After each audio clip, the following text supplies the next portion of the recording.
මම නම් කියන්නේ ආදරේ කාටවත් හම්බ වෙන්න එපා කියලා. එතකොට ඒක මාර විදියට ආතල් එකේ ගැන සුන්දර සිහිනමව ඉන්න පුළුවන්. මට මාර ප්‍රශ්නයක් මේ හැමෝම අහනවා මේ මට මගේ ආදරය හැමතැනම ආදරයත් එක්ක ශෘංගාරයක් හෝ ලිංගිකත්වයක් තියෙනවා. කට කැඩෙන කතා කියනවා. සමහරවිට මම එච්චර ප්‍රමාණවත් දැනුමක් නැති වෙන්න පුළුවන්. නමුත් ඔයා තරම්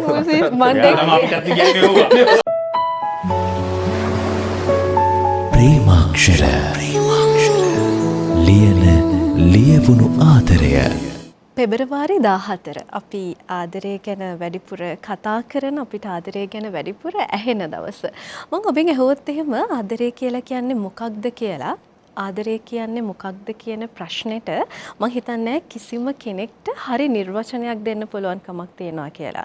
මම විශ්වාස කරන විදිහට අපි හැම කෙනෙක්ටම ඇහෙන විදිහට අපි ආදරය නිර්වචනය කරන්නේ අපි ආදරයට අර්ථකථන දෙන්නේ ආදරය සම්බන්ධයෙන් Tamanට තියෙන අත්දැකීම් අනුව. ආදරේ සුන්දරව විඳින ඒකෙන් සෑහීමකට පත්වෙන කෙනෙක්ගෙන් අපි අහුවොත් එහෙම ආදරය කියන්නේ මොකක්ද කියලා ඔහුට හෝ ඇයට අනුව ඔහු හෝ ඇය කියයි ආදරය තමයි මේ තියෙන සුන්දරතම හැඟීම කියලා. එතනින් එහාට ගියාම විරහ වේදනාව විඳින කෙනෙක්ගෙන් අපි අහුවොත් එහෙම ආදරය කියන්නේ මොකක්ද කියලා ඔහු හෝ ඇය කියයි ආදරය කියලා කියන්නේ වේදනාවක් කියලා. එතකොට අනික් පාර්ශවය ආදරේද නොදැන තනියෙන් ආදරය කරන කෙනෙක්ගෙන් ඒක පාර්ශවික ප්‍රේමයක් අත්විඳින කෙනෙක්ගෙන් අපි අහුවොත් එහෙම ආදරය කියන්නේ මොකක්ද කියලා ඔහු හෝ ඇය කියයි ආදරය කියලා කියන්නේ ලබා ගන්න එකම නෙවෙයි කියලා. දුරින් ඉඳන් වුණත් ආදරය කරන්න පුළුවන් කියලා. ඉතින් ඒ විදිහට අපිට අපේ ජීවිතේ ලැබුණු අත්දැකීම් වලට අනුව අපි ආදරය අර්ථකථනය කරනවා. කොහොම වුණත් ඇත්තටම ආදරය කියන්නේ මොකක්ද? ඇත්තටම ආදරය අර්ථකථනය කරන්න ඕනේ කොහොමද? ආදරයට නිර්වචන දෙන්න ඕනේ කොහොමද? ඉතින් මේ විදිහට ආදරය ගැන හරි අපූර්වට රහට නිර්වචන දීපු කිහිප දෙනෙක් අපි එකතු කරගත්ත අද දවසේදී ආදරය ගැන ටිකක් රහට බරට වෙනස් විදියට කතා කරන්න. ඉතින් මුලින්ම බොහෝම ආදරයෙන් ගෞරවයෙන් යුතුව පිළිගන්නවා ගී අඹරේ සඳවතිය පායා ඉන්නවා අපිත් එක්ක යමුනා මාලනී මහත්මිය ආයිබෝවන් කියලා පිළිගන්නවා. සාමාන්‍යයෙන් කෙනෙක් ලියනකොට ඒ ලියන අකුරු වලින් රූපම වෙනවා නම් ඒ රූපවලට අපිට ආදරය කරන්න පුළුවන් නම් ඒක කොයිතරම්නම් දක්ෂතාවයක්ද? ඒ වගේ ආදරය ගැන වෙනස්ම විදියට ලියපු අපේ කාලේ ආදරවන්තයෙක් අපිත් එක්ක එකතු වෙලා ඉන්නවා වසන්ත තුග්ගන්න රාල මහත්මයා ආයිබෝවන් කියලා පිළිගන්නවා. ආයිබෝවන්. නිල් කට්‍රොල් මල් ගවසපු මන්දෝදරිය හැබහින් දුටු ඔහු මොහන් රාජ් මඩවල ආයිබෝවන්. අයිබෝන් කවිෂා. ඉතින් මේ තිදෙනාගේ නම් කියපු ගමන්ම ඔබට හිතෙන්නට ඇති ඔබට හැඟෙන්නට ඇති මේ තරම් වෙන කවුරුත් ඉන්නවද ආදරය ගැන කතා කරන්න සුදුසු ආදරය ගැන කතා කරපු කියලා. දැන් යමුනා මාලනී මහත්මියගේ පැත්තට මම මුලින්ම හැරෙන්නට කැමතියි. දැන් ඒ කාලේ ඉඳලා ආදරය ගැන ලියන කෙනෙක් ඔබ. දැන් අපි කියනානේ කතාවට කියනවා අපි ඒ කාලේ ආදරය කරපු විදියට නෙමෙයි දැන් ළමයි ආදරය කරන්නේ. එතකොට ඒ කාලේ ආදරය නෙමෙයි අපිට දැන් දකින්න ලැබෙන්නේ. හැබැයි ඔය හැම කරුණු කාරණාවක් අතරෙම මහා පොදු සාධකයේ විදියට ආදරය තියෙනවනේ. මොකක්ද ඕකේ තියෙන වෙනස? මම හිතන්නේ කවිෂා ආදරය කියන එක වෙනස් වෙන්නේ නැහැ. ඒ කාලේ තිබ්බ ආදරයයි මේ කාලේ තිබ්බ ආදරය කියලා වෙනස් වෙන්නේ නැහැ. මිනිසුන්ගේ සිතුම් පැතුම් කාලෙන් කාලයට වෙනස් වෙනවා. ඒ අනුව ඔවුන් ඒ ආදරය කියන දේ උකහා ගන්න වෙනස් විදියකට. මම හිතන්නේ ආදරය කියන දේ සදාකාලිකවම තියෙන දෙයක්. ඒක උකහා ගැනීම උඩ තමයි වෙනසක් සිද්ධ වෙන්නේ කියලා මම විශ්වාස කරනවා. ඒ කියන්නේ එක්කෙනා විඳින ප්‍රමාණය අනුව තම නැන පමණින් සහ මිදුම් පමණින් තමයි ඒ ආදරය උකහා ගැනෙන්නේ. හොඳයි. දැන් මොහන් අයියේ ජීවිතේ වගේම ආදරය කියන්නේත් ලව් කියන්නේත් ගේම් එකක්. මෙහෙම ලියලා තියෙනවා පොතේ ටොක්සික් පොතේ. එතකොට මම ඔබෙන් දැනගන්න කැමතියි. ඇයි මේ ආදරය කියන්නේ ගේම් එකක් කියලා ඔබ හිතන්නේ? කොහොමද මෙහෙම කියන්නේ? මම පොඩි කතාවක් කියන්නද? මේ අල්බයා කමු කියලා හොඳ ෆිලොසොෆර් කෙනෙක් හිටියා. අවුරුදු 46 දී මනුස්සයා මැරෙනවා. ප්‍රංශ ඇල්ජීරියානු ජාතිකයෙක්. ප්‍රංශේ තමයි ගොඩක් කල් ජීවත් වෙන්නේ. අල්බයා කැමු කිව්ව ගමන් මම හිතන්නේ සාහිත්‍ය ලෝකයේ කලා ලෝකයේ ගොඩක් කෙනෙක් දන්න කෙනෙක්. අර මහාමාරී කියලා හරි ජනප්‍රිය පොතක් ලිව්වේ. ඊළඟට The Strange නැත්තම් පිටස්තරය කියලා තව පොතක් ලිව්වා. මෙයා නාට්‍යයක් අවුරුදු 1957 මෙයාට නොබෙල් තෑග්ගක් හම්බ වෙනවා. හොඳ ඊට අවුරුදු දෙකකට පස්සේ තමයි කාර් ඇක්සිඩන්ට් එකකින් මෙයා මැරෙන්නේ. අවුරුදු 46 දී මෙයා මැරෙනවා. නමුත් මේ කෙටි ජීවිත කාලය ඇතුළතදී මාර නිර්මාණ ගොඩක් කරනවා. ඒ එක පට්ට නිර්මාණයක් තමයි කලිගියුලා කියලා ඩ්‍රාම එකක් ලියන. හොඳේ. කලිගියුලා කියලා කියන්නේ රෝමේ හිටපු අධිරාජ්‍යවරයෙක්. ඒ කියන්නේ ජූලියස් සීසර්ගෙන් පස්සේ ක්‍රිස්තු වර්ෂ 41 දී මැරෙනවා. අවුරුදු 28යි ජීවත් වෙන්නේ. හරිද? කලිගියුලා කියන එක Google කරලා බැලුවොත් එහෙම තේනේ මේ මිනිහා පිස්සු යකෙක්. හරිද? කිසිම සදාචාරයක් නැති සදාචාරය කියන එක වෙනම කතා කරන්න ඕන එක. කියන්නේ සාමාන්‍ය මේ මිනිස්සුන්ට කොහොමවත් තොරන්තු දෙන පිස්සු උන්මත්තක මිනිස්සු අමුවේ ඝාතනය කරපු මහා තිරිසන් විදියට ලිංගිකව හැසිරිච්ච මහා පිස්සුම යකෙක්. හරිද? දැන් එයා බලය තමන්ට හම්බෙච්ච බලය උපරිමයෙන් පාවිච්චි කරලා දේවල් කරන්න try කරපු මිනිස්සෙක්. හොඳේ. එක තැනකදී මේ ඇල්බර්ට් කැමූ එයාගේ කලිගියුලා නාට්‍යය ලියනවා මේ කලිගියුලා පිස්සුවෙන් වගේ හඳ තමන්ට අයිති කරගන්න උත්සාහ කරා කියලා. මේක මාර ලස්සනට තියෙනවා. කියන්නේ දැන් ඈත තියෙන හඳ අපිට කාටවත් හඳ පේනවනේ. මේ කලිගියුලා නාට්‍ය ඇතුළෙම කීප වතාවකම ඩයලොග්ස් වලින් එයා පැහැදිලි කරනවා ඇල්බර්ට් කැමූ කලිගියුලා මේ හඳ අයිති කරගන්න. ඒ කියන්නේ දැන් මේක තමයි එයාගේ බලයේ උන්මත්තක ස්වභාවය. ඒ කියන්නේ එයාට අයිති කරගන්න බැරි දෙයක් නැහැ. හඳත් ඕන යාට. හරිද? හඳත් ඕන. ඒ කියන්නේ මේ මිනිස්සුද, තමන්ගේ රාජ්‍යයද, තමන් වටේ ඉන්න ගැහැණුද, ඒ විතරක් නෙමෙයි. හඳත් ඕන මට. හඳ අයිති කරගන්න මට ඕන හඳ. හරිද? එහෙම අයිති කරගන්න යනවා. ඊට පස්සේ අවුරුදු 28 දී මේ මිනිස්සයා කොච්චර පිස්සු යකෙක්ද කියනවනම් තමන්ගේ වටේම හිටපු සෙනෙටර් එකතුල මේ මිනිහව මරනවා. මැරෙන්න මොහොතකට කලින් හරි ලස්සන ඩයලොග් එකක් ඇල්බර්ට් කැමූ කලිගියුලාගේ මුවට නංවනවා. කලිගියුලාගේ කටින් පිට කරනවා. එයා කියනවා එක තැනක අන්තිමට මැරෙන්න මොහොතකට කලින් මම බලාපොරොත්තු වෙච්ච හඳ මට හම්බුණා නම් මම බලාපොරොත්තු වෙච්ච ආදරය මට හම්බුණා නම් මගේ ජීවිතේ මීට වඩා වෙනස් වෙන්න තිබුණා කියලා. හරි? මේක මාර ලස්සන මේ කතාව. එකයි මම කියන්න හිතුනේ. දැන් 1969 මේ ඇපොලෝ 13න් හඳට යනවනේ නීල් ආම්ස්ට්‍රෝම් ප්‍රමුඛ කට්ටිය. ඒක තාම ගියාද නැද්ද කියලා තාම කන්ට්‍රොවර්ෂල් තියෙනවා හොඳේ. දැන් අපි මෙහි පොළොවේ ඉඳන් හඳ දිහා බලනකොට ඒක පට්ටනේ මාර ලස්සනයි. දෙයි හාමුදුරනේ මූත් ලියලා තියෙනවා සෑහෙන මේ හඳ නොලිය වෙච්ච කවියෙක් සහ ගීත රචකයෙක් නැති තරන්නේ වලුකා. හරිද? මම හිතන්නේ යමුණක්වත් ලියලා තියෙනවා. හඳ කියන්නේ එච්චර සුන්දර වස්තුවක්. මාර ලස්සනයි. කවියෝ ගීත රචකයෝ ඕන තරම් හඳ ගැන ලියලා තියෙනවා. නමුත් 1969 ඇපොලෝ 13න් නීල් ආම්ස්ට්‍රෝම් ගියාට පස්සේ ඒක සම්පූර්ණයෙන්ම මුඩු බිමක්. කිසිම මෙලෝ රහක් නැති මනුස්ස වාසයක් කියලා හිතා මනුස්ස වාසයක් ඕනේ නැහැ. මම කියන්නේ ලස්සනක් තියෙන්න බෑ. එම කිසිම හැඟීමක් දැනෙන්නේ නැති මේ මුඩු බිමක්. නමුත් පොළොවේ ඉඳන් බලනකොට ඒක මාර ලස්සනයි. මාර ලස්සනයි. හරිද? ආදරෙත් ඒ වගේම තමයි. ඒ කියන්නේ ළඟට ගියාට පස්සේ ඒ ආදරේ ලස්සනක් නැහැ.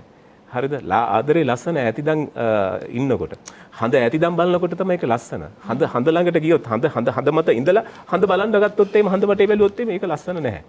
අර කලිගියුලා කිව්වා වගේ ආදරය අයිති කරගන්න ගියොත් එහෙම නැත්තම් හඳ අයිති කරගන්නවා වගේ ආදරයත් අයිති කරගන්න ගියොත් එහෙම ආදරය එහෙම ලස්සන නැහැ. ආදරය තියෙන්නෙම ඈතිදම් බලන්න. මම හැමදාම මට තියෙන ප්‍රශ්නයක් තමයි ආදරය කියන්නේ මොකක්ද කියන එක දැන් ඔයා මුලින් කිව්වා වගේ මටත් ප්‍රශ්නයක්. තාම මේක හොයාගෙන නැහැ. අපි හැමෝම උත්සාහ කරන්නේ ඒක හොයාගෙන යන්න. හරි නිර්වචනයක් නැහැ. නමුත් අපි හැමෝම හොයාගෙන යන්න try කරනවා. අපි සින්දු වලින්ද නාට්‍ය වලින්ද නවකතා වලින්ද කවි වලින්ද මේ ආදරය හොයාගෙන උත්සාහ කරනවා. ඉතින් ඒක දුර ඉඳන් බලනකොට අපිට හම්බෙන්නේ නැති තරමට හඳ වගේ අපිට හම්බෙන්නේ නැති තරමට හඳට ගිහිලා තියෙන කවුද කීප දෙනානේ කියන්නේ ආම්ස්ට්‍රෝං ඇතුළේ කීප දෙනෙක් විතරනේ හඳට ගිහිලා තියෙන අවස්ථා දෙක තුනකදී අරින්. ඉතින් ඒ වගේ ඈතින් තියෙන තරමට ආදරයත් ලස්සනයි. මම නම් කියන්නේ ආදරේ කාටවත් හම්බ වෙන්න එපා කියලා. එතකොට ඒක මාර විදියට ආතල් එකේ ගැන සුන්දර සිහිනමව ඉන්න පුළුවන්. ආදරේ දුරින් ඉඳන් බලන තාක්කල් දුර ඉඳන් ආදරය කරන තාක්කල් ආදරේ නිකන් අර මල් පැන් පොදක් කිනිත්තක් අගින් ඉහිනවා වගේ දුදුකයි. ඕ ඉතින් මටත් ඒ මොහාන්ගේ එකට ගොඩක් එකඟ වෙන්න වෙනවා. ආදරය හරි සාපේක්ෂයි සහ තමන්ට ලැබිච්ච ආදරය තමන්ට ලැබිච්ච පරිසරයත් එක්ක තමයි ආදරය අඳුනගන්නේ. යමුණක් කිව්වා වගේ අර කියන ආදරේ වෙනස් වෙලා නැහැ මේකේ ෆෝමැට් වෙනස් වෙලා තියෙනවා. දැන් මේ මිත්‍රයන් අපි මේ මම හිතන්නේ කැමරාව හොයාගත්තා විසඳන් ගන්න අපේ රූපරාමුනේ.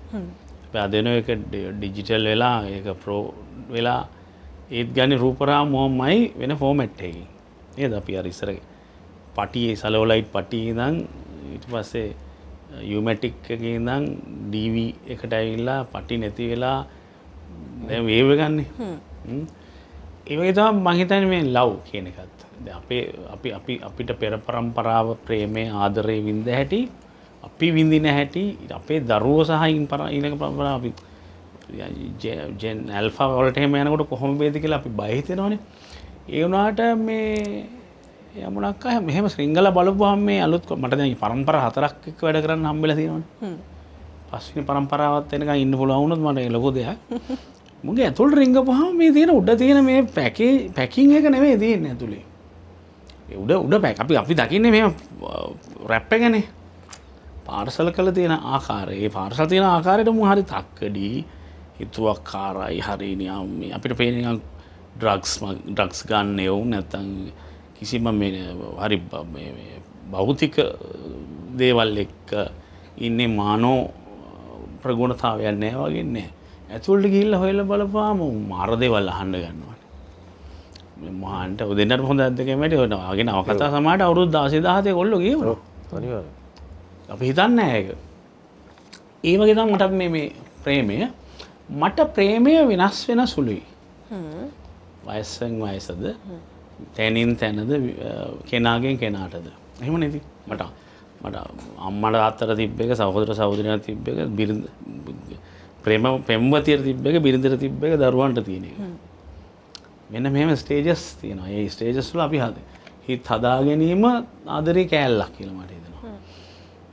අනික තමයි මගේ මට මාර ප්‍රශ්නයක් මේ හැමෝම අහනවා මේ මට මගේ ආදරය හැමතැනම ආදරයත් එක්ක ශෘංගාරයක් හෝ ලිංගිකත්වයක් තියෙනවා.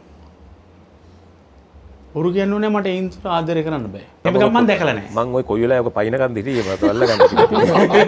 හරි. මං කියන්නේ ඒක බොරුවක් වගේද තියෙන මං කාටවත් චෝදනා කරන්නේ නැහැ. මට තියෙන්නේ අර මේ අපේ මේ ගම්ලත් මහත්තයා අපේ සුචරිත ගම්ලත් උන්නේ කිව්වනේ ඔය මේ ප්‍රේමේ නම් රාගයෙන් තොර සඳයලීමෙන් අචින්තය කිව්වම මේ එතුමා දවසක් දේශීයනේ කිව්වේ මහාචාර්යතුමාට මේ සුනිල් දොස්තර කෙනෙක් හම්බුනොත් හොඳයි කියලා. එහෙම තියෙන්නේ ලෙඩකට කියලා. මම කියන්නම් මට එහෙම මනස උද්දීපන වෙනකොටම මගේ ඒ ශෘංගාරයත් උද්දීපෙනවා. බොරු කියන්න ඕනේ. මගේ නිර්මාණ තුලත් ඒක තියෙනවා. හැම නිර්මාණයක් තුළම මට මම වාසනාවට මම කාන්තාවකින් ප්‍රේම කළා තියෙනවා. ඒතර මගේ කාන්තාවව වර්ණනා කරන්නෙම ආදරයෙන් ශෘංගානාත්මකව.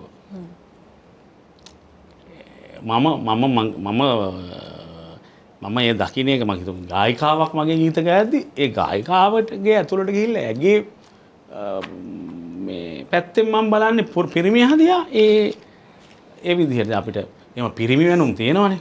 දැන් මම සමිතට ලියනකොට සමිතක් පිරිමියා දෙස බලන්නේ වෙන සූර්ය වැවළඟ ප්‍රේම කුරුල්ලා සොකරි නටන්නට එන්නට ඇහුවා. මොකද්ද මෙහා? සොකරි නටනවා කියන්නේ මේ පද නටනවා නෙවෙයිනේ. ඒ වගේ ඒ පැත්තේ මේ පැත්තටත් තියෙනවා. අපේ දැන් පිරිමි වෙනුම් හරි අඩුයිනේ නේද අක්කේ. හැබැයි පිරිමි වෙනුමක් තියෙනවා. මොකද්ද මේ හොඳම එක තමයි අමරදේවයන් ගායනා කරන මේ ඈත කඳු කර හිමව් අරණේ. පිරිමියෙක් විසින්ම පිරිමියෙක්ගේ පෞරුෂ ලාලිත්‍ය ගැන කතා කරන ගීතය ඒක තමයි අපිට හම්බෙලා තියෙන ඉතිහාසය. හැබැයි මම කියන්නේ දෙපැත්තට ගත්තොත් හැම එකනාගේ මේක තියෙන්නේ. නේද? දැන් හිත හැඳුනුවෙත් ඔබයි අක්කලියන්නේ නේද? හැබැයි ඇවිල්ලා මම පෑරුවෙත් ඔබයි මාව දාලා ගියෙත් ඔබයි මොන හරි වෙයි තියෙන්නේ. ආදරය සුන්දර වරදකී කියනකොට මට හිතන අක්කා එක නොහුතුවාට මට මංගේ කෑල්ල තියෙනවා එතන කියලා. හරි. මට අයිතියක් තියෙනවා රසිකයෙක් හැටියට අක්කාගේ සින්දුව ගැන එහෙම කතා කරන්න. මම කියන්නේ මට ඒකයි මගේ දැන් සොකරේ ගීතය ගත්තා රන්පුර හම්බල ගත්තත් කොහේ ගත්තත් ස්ත්‍රී වර්ණාවක් සහ ඒ ශෘංගාරයත් එක්කම තමයි යන්නේ. ඔකේ උපරිමයට ආවේ සොකරි. නුඹ කටකාරයි හැඩකාරයි සොකරි යන්න එපා. පැණි රස ගෑම දිව ගාලා අර බීප් බොන්න සොඳා. ඒකෙත් තියෙන එකයි දැන් මම දකින්නෙම සොකරි කවිවල එන සොකරි එන්නේ ලැම සොලෝ වන්නේ ඒවා අපිට සොකරි නාට්‍ය දකින්න ඒවා ඒ හැඩතලම මම මගේ වචනවලින් නව නිර්මාණයක් ඇදලා චින්තිත එක හදලා දෙනවා වගේ සංක්ෂිප්ත කොට ගත්තොත් එහෙම ශෘංගාරයෙන් හෝ ලිංගිකත්වයෙන් තොර ජීවිතයක් තිබ්බොත් ඒ ජීවිතය බලාපොරොත්තු සහගත ජීවිතයක් නොවේයි. ඕෂොත් මේක කියලා තියෙනවා හිතන්නේ. ශෘංගාරය ගැන කතා කරනකොට අපිට මොහන් අයගේ පැත්තට යන්නම වෙනවා. මොකද දැන් මොහන් පිට වෙනකම් බලන් හිටියේ. දැන් ඔන්න ප්ලැට්ෆෝම් එක හදලා දැන් මම ඇත්තට මොහන් අයගෙන් අහන්නත් හිටපු ප්‍රශ්නයක් ඕක දැන් ප්‍රවිෂ්ටයක් අරන් දුන්නා මේ දුකයි. දැන් ඔබගේ පොත් කියවනකොට ශෘංගාරය කියන එක අපිට උපරිමයෙන්ම දැනෙනවා සහ ඒක විඳින්නට පුළුවන්. වෙලාවකට හිතනවා ඒ ඇතුලේ පොඩි අර ෆැන්ටසියක් තියනවාද කියලා. ඒ කියන්නේ සැබෑ ලෝකේ අපිට විශ්වාස කරන්නත් බැරි දේවල් ඒ වචන ඇතුලේ ගැබ් වෙලා තියනවාද කියලා. එතකොට ආදරය කියන්නේ එක්තරා විදිහකට ෆැන්ටසියක්ද? මෙහෙමයි දැන් ශෘංගාරය කියන එක ගමුකෝ. මේ හරි ප්‍රසිද්ධ කීමනක් තියෙනවා මම දන්නේ මේක මේ Facebook එකේ මම දැක්කේ එහෙට මෙහෙට යනකොට ආදරය කියන එක අර්ථ දක්වලා තියෙනවා මෙන්න මෙහෙම. ආදරය යනු මවාගත් චිත්‍ර කතාවක් වන අතර සැබවින්ම සැබෑ ලෙසම ඇත්තේ එතන ලිංගික ආකර්ෂණයක් පමණයි කියලා. හරිද? ඒක තමයි දුක කිව්වා වගේම ඒක තමයි මට සහ දුකටත් ඒක දැනෙන නිසා තමයි දුකයි කිව්වේ. මට නම් දැනෙන විදියට ආදරය අර සෙක්ස් වලින් අයින් කරලා ලිංගික ආකර්ෂණේ නැත් කරලා ආදරය ගැන කතා කරන්න බෑ. ඒ කියන්නේ ආදරය ගැන කතා කරනවා නම් අර ගහට පොත්ත වගේම එතන සෙක්ස් කියන එක තියෙනවා. ඉතින් මේ කවුරු හරි ආදරය හරි ඒක පරම පිවිතුරු අර කිව්ව වගේ රාගයෙන් තොර කියලා කියන්න පුළුවන්. ඒකත් වෙනම ෆැන්ටසියක්. අර වගේ ෆැන්ටසිය ඒක තනක් තියෙනවා. එතකොට ඒ නමුත් ආදරය කියන එක ඇතුළෙම සෙක්ස් තියෙනවා. සෙක්ස් නැතුව මේ ආදරය ගැන කතා කරන්න බෑ. ආදරය කියන්නේ මේක එකට බද්ධ වෙච්ච දෙයක්. අනිත් එක දැන් ඔයා කිව්ව ෆැන්ටසිය ගත්තොත් එහෙම දැන් ෆැන්ටසිය කියන්නේ මොකද්ද? අපිට අතට අහු වෙන දෙයක් නෙමෙයි. අපි මේ රියැලිටි කියලා කියන්නේ මේ අපිට අතට අහු වෙන අපිට පේන දැනෙන දෙයක්නේ. හරිද? හරි. එතකොට මේ දැන් ෆැන්ටසිය කියලා කියන්නේ අපිට අතට අහු වෙන්නේ නැති. අපි මවා ගන්න. අපි ඉමේජින් කරන අපි මනසින් අපි මවා ගන්න දෙයක්. එතකොට ආදරය කියන්නේ ඇත්තටම එකක් තමයි. ෆැන්ටසියක් තමයි. ආදරය කියලා වට අතට අහු වෙලා කොහෙලද දෙයක් තියනවද? ආදරය කියලා වාට මෙන්න මේක තමයි. මේක ආදරයක් කියලා එහෙම එකක් අහු වෙලා තියනවද කොහෙද? නෑනේ. ඒක මාර පට්ට කන්සෙප්ට් එකක්. හරිද? දැන් ඒ අර මං කලින් කිව්වා වගේ අර මේ ඇල්බර්ට් කැමුගේ අදහසින්ම ගත්තොත් ඇල්බර්ට් කැමු එතන ගේන්නේ මාර ෆිලොසොෆි එකක්. ඔක ඇනලයිස් කරොත් එහෙම වෙනම කතා කරන්න පුළුවන් පැය ගාණක්. ඒකේ හඳ සහ ආදරය අතර තියෙන සම්බන්ධය. දැන් හඳ අපිට පොළොවේ ඉඳන් බලනකොට මාර ලස්සන. මං කලිනුත් කිව්ව කතාව අපෝ මේ කියන්නේ ඔයාට උත්තර දෙන්න. දැන් ඒක එහෙම ලස්සනයි කියලා අපි හදාගෙන තියෙන්නේ කන්සෙප්ට් එකක් නේ. අපි සංකල්පයක් හදාගෙන තියෙනවා. හඳ මාර ලස්සනයි. නමුත් ඇත්තටම හඳ ලස්සන නැහැ. එතනට ගියොත් එම් හඳ එහෙම ලස්සනක් නැහැ. නමුත් අපි කවියෝ, අපි ආටිස්ලා, කලාකාරයෝ ඔක්කොම හදාගෙන තියෙනවා. හඳ කියන්නේ මාර ලස්සන කන්සෙප්ට් එකක් කියලා. නමුත් ඒක ඇත්තට එහෙම නෙමෙයි. හරිද? ගියොත් එහෙම වෙනස් වෙන්න පුළුවන්. ඒ වගේම ආදරය කියන්නේ පට්ට ලස්සන කන්සෙප්ට් එකක්. ඉතින් අපි කියන්නේ ආදරය කියලා හිතාගෙන ඉන්න දේ ආදරේ නොවෙන්න පුළුවන්. ඔව් දැන් බලන්න මිනිස් ශිෂ්ටාචාරයේ පටන් ගත්ත දවසේ ඉඳන්ම මිනිස්සුන්ට තිබ්බ ප්‍රශ්න තුනක්. ප්‍රධාන ප්‍රශ්න තුනක්. හොඳේ. පළවෙනි එක තමයි අපි එන්නේ කොහෙන්ද? මේ පොළොවට අපි එන්නේ කොහෙන්ද? අපි ඉපදෙන්නේ කොහොමද? ඊළඟට ආවට පස්සේ ජීවිතේ ලැබුණට පස්සේ අපි ජීවිතය කියලා එකක් ගත කරනවා. හරිද? එතකොට මේක මොකද්ද මේ? ඉතින් කොයි වෙලාවක හරි මැරලා යනවා. හරිද? මේක මොකද්ද මේ කරන්නේ? ඉතින් ඇත්තට මේකේ හම්බ කරනවා, ලව් කරනවා, වෙන දේවල් කරනවා, කරන්න තියෙන හැම මගුලම කරලා පුළුවන් දේවල් ටික කරලා මැරලා යනවා. මැරුණට පස්සේ මොකද්ද වෙන්නේ? තුන්වෙනි එක. මැරුණට පස්සේ මොකක්ද වෙන්නේ කියලා තාම මිනිස්සු අහගෙන යනවා. අපි උපතින්නේ කොහෙන්ද? අපි මේ ජීවිතය කියලා කියන්නේ මේ මොන මගුලක්ද? හරිද? එතකොට මේ ජීවිතේ ඉඳලා මැරුණට පස්සේ අපිට මොකද වෙන්නේ කියලා. ඔය ජීවිතය කියන අභිරහස ඇතුළේ, ඔය අභිරහස් තුන ඇතුළේ ජීවිතය කියන අභිරහස ඇතුළේ හැංගිලම තියෙන දේ තමයි ආදරය කියන එක. හරිද? දැන් එතකොට මේ අභිරහස් තුන හොයන්න දාර්ශනිකව try කළා, මේ එතකොට ශාස්ත්‍රවරු try කළා. අර ජීවිතයේ මැද තියෙන මේ ආදරය කියන අභිරහස හොයන්න තමයි ආටිස්ලා, කලාකාරයෝ මේ හැමදාම try කරලා තියෙන්නේ. කවි ලියවිලා තියෙන මේ ආදරේ මොකද්ද කියලා හොයන්න. නවකතා ලියලා තියෙන ආදරේ කියලා මොකද්ද? සින්දු ලියවිලා තියෙන මේ ආදරේ කියලා මොකද්ද? ෆිල්ම් හදලා තියෙන මේ මොකද්ද කියලා නෑ. තාම මේක හොයාගෙන නෑ. ඉතින් ඒක නිසාම තව දුරටත් මේ නවකතා ලියනවා, සින්දු කාලා සින්දු ලියනවා, යමුණක් කාලා සින්දු ලියනවා, කනවකතා ලියනවා. ඉතින් ඒක මාරු. බැරි වෙලාවත් කවුරු හරි මේක හොයාගත්තොත් එහෙම මොන මගුලට දාපුව මෙයා බව සින්දු ලියන්නේ. හරිද? මොන මගුලට දාපුව නවකතා ඔක්කොම නවතිනවා.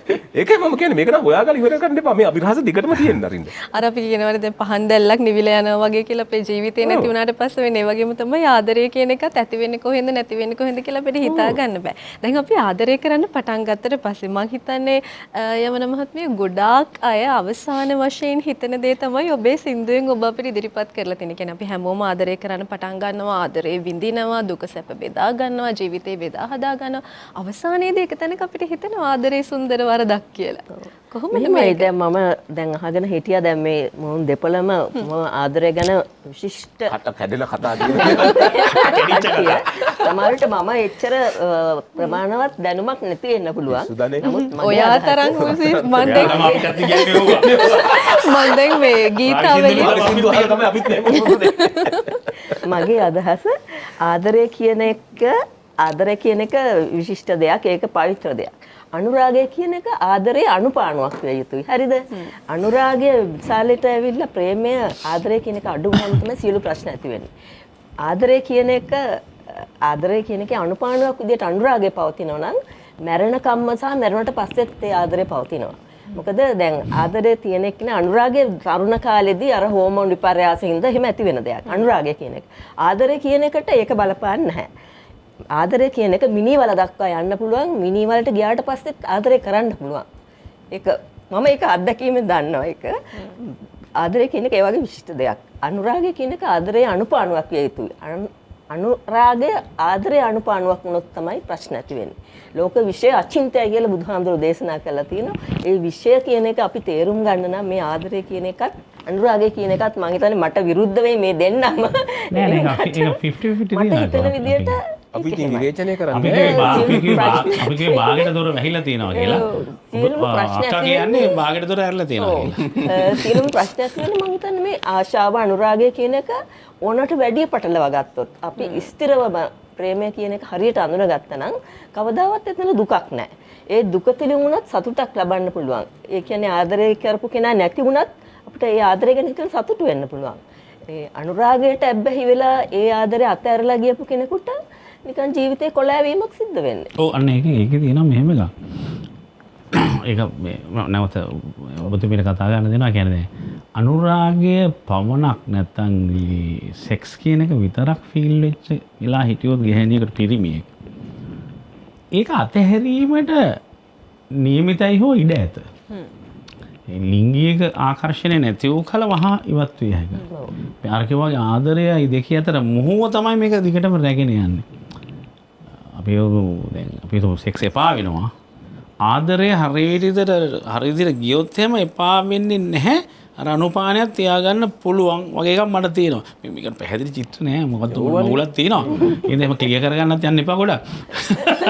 හරි. මම කියන්නේ එක එක්කෙනා අර අපිට මුල්ම ප්‍රශ්න ගත්තොත් එහෙම පරම්පරාවලට මේක වෙනස් වෙනවද කියන එක දිනම් මම කියන්නේ නැහැ කියලා.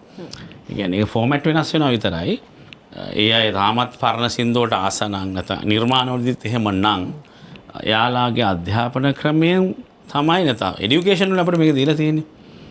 এডুকেෂන් තමයි අපිට දීලා තියෙන්නේ මෙන්න මෙසේ විය යුතුයි කියලා. ඒවා අපිට ඇට්ටර ගැහුණාට පස්සේ වසර 100ක් විතර ඒ මිෂනාරි අදහස් තමයි අපි ගාව තියෙන්නේ. හැබැයි අපේ ආසියානු කලාපයේ ශ්‍රී ලංකාව වගේ රටකට අවශ්‍ය අධ්‍යාපන ප්‍රමිතියක් හැදුනොත් අන්න අපි තේරුම් ගන්නවා ඒක කොයි රටින් ආවත් තේරුම් ගන්නවා මේ දෙක මොකක්ද කියලා ලව් කරන්න වන්නන්න බෑ. බට් අපිට ෆීල් එකක් හිතෙන හැටි. එක එකන දාර්ශනිකයොත් කියලා තිබ්බට ඒ දාර්ශනිකයා කියන දේ අපිට අදාළ වෙන්නේ නැහැ සමහරට. සමහර දාර්ශනිකයෝ කියන දේවල් අපි එකඟ නැහැ. එහෙම වුණාම අර පැටලිවිල්ලක් ඇති වෙනවා. මම කියන්නේ මේක අර කිව්වාගේ ෆැන්ටසි ෆීලින් එකක් ඉන්නකොට ඒක මරු කියලා. මේක අතට අහුනොත් එහෙම මාර ලෙඩක් මහාන් කියනවා වගේ. කොහෙන් හරි අහුනොත් එහෙම මන්න කියන්නේ ඉතින් පස්සේ නිකන් අර ෆැන්ටසි එකම තියෙන තරම් තමයි ලස්සන. ඔව් ඒක ඉවරයි වගේ. ඊට පස්සේ නිකන් අම්මලා සිටි බඩ මේක දිහා කොහොඳ කියලා හිතනවා. අන්න ඒක නේද මේක දැක්කා. අක්කා තමයි අපේ අදහස නෑ අදහස් ඒක වැදගත්.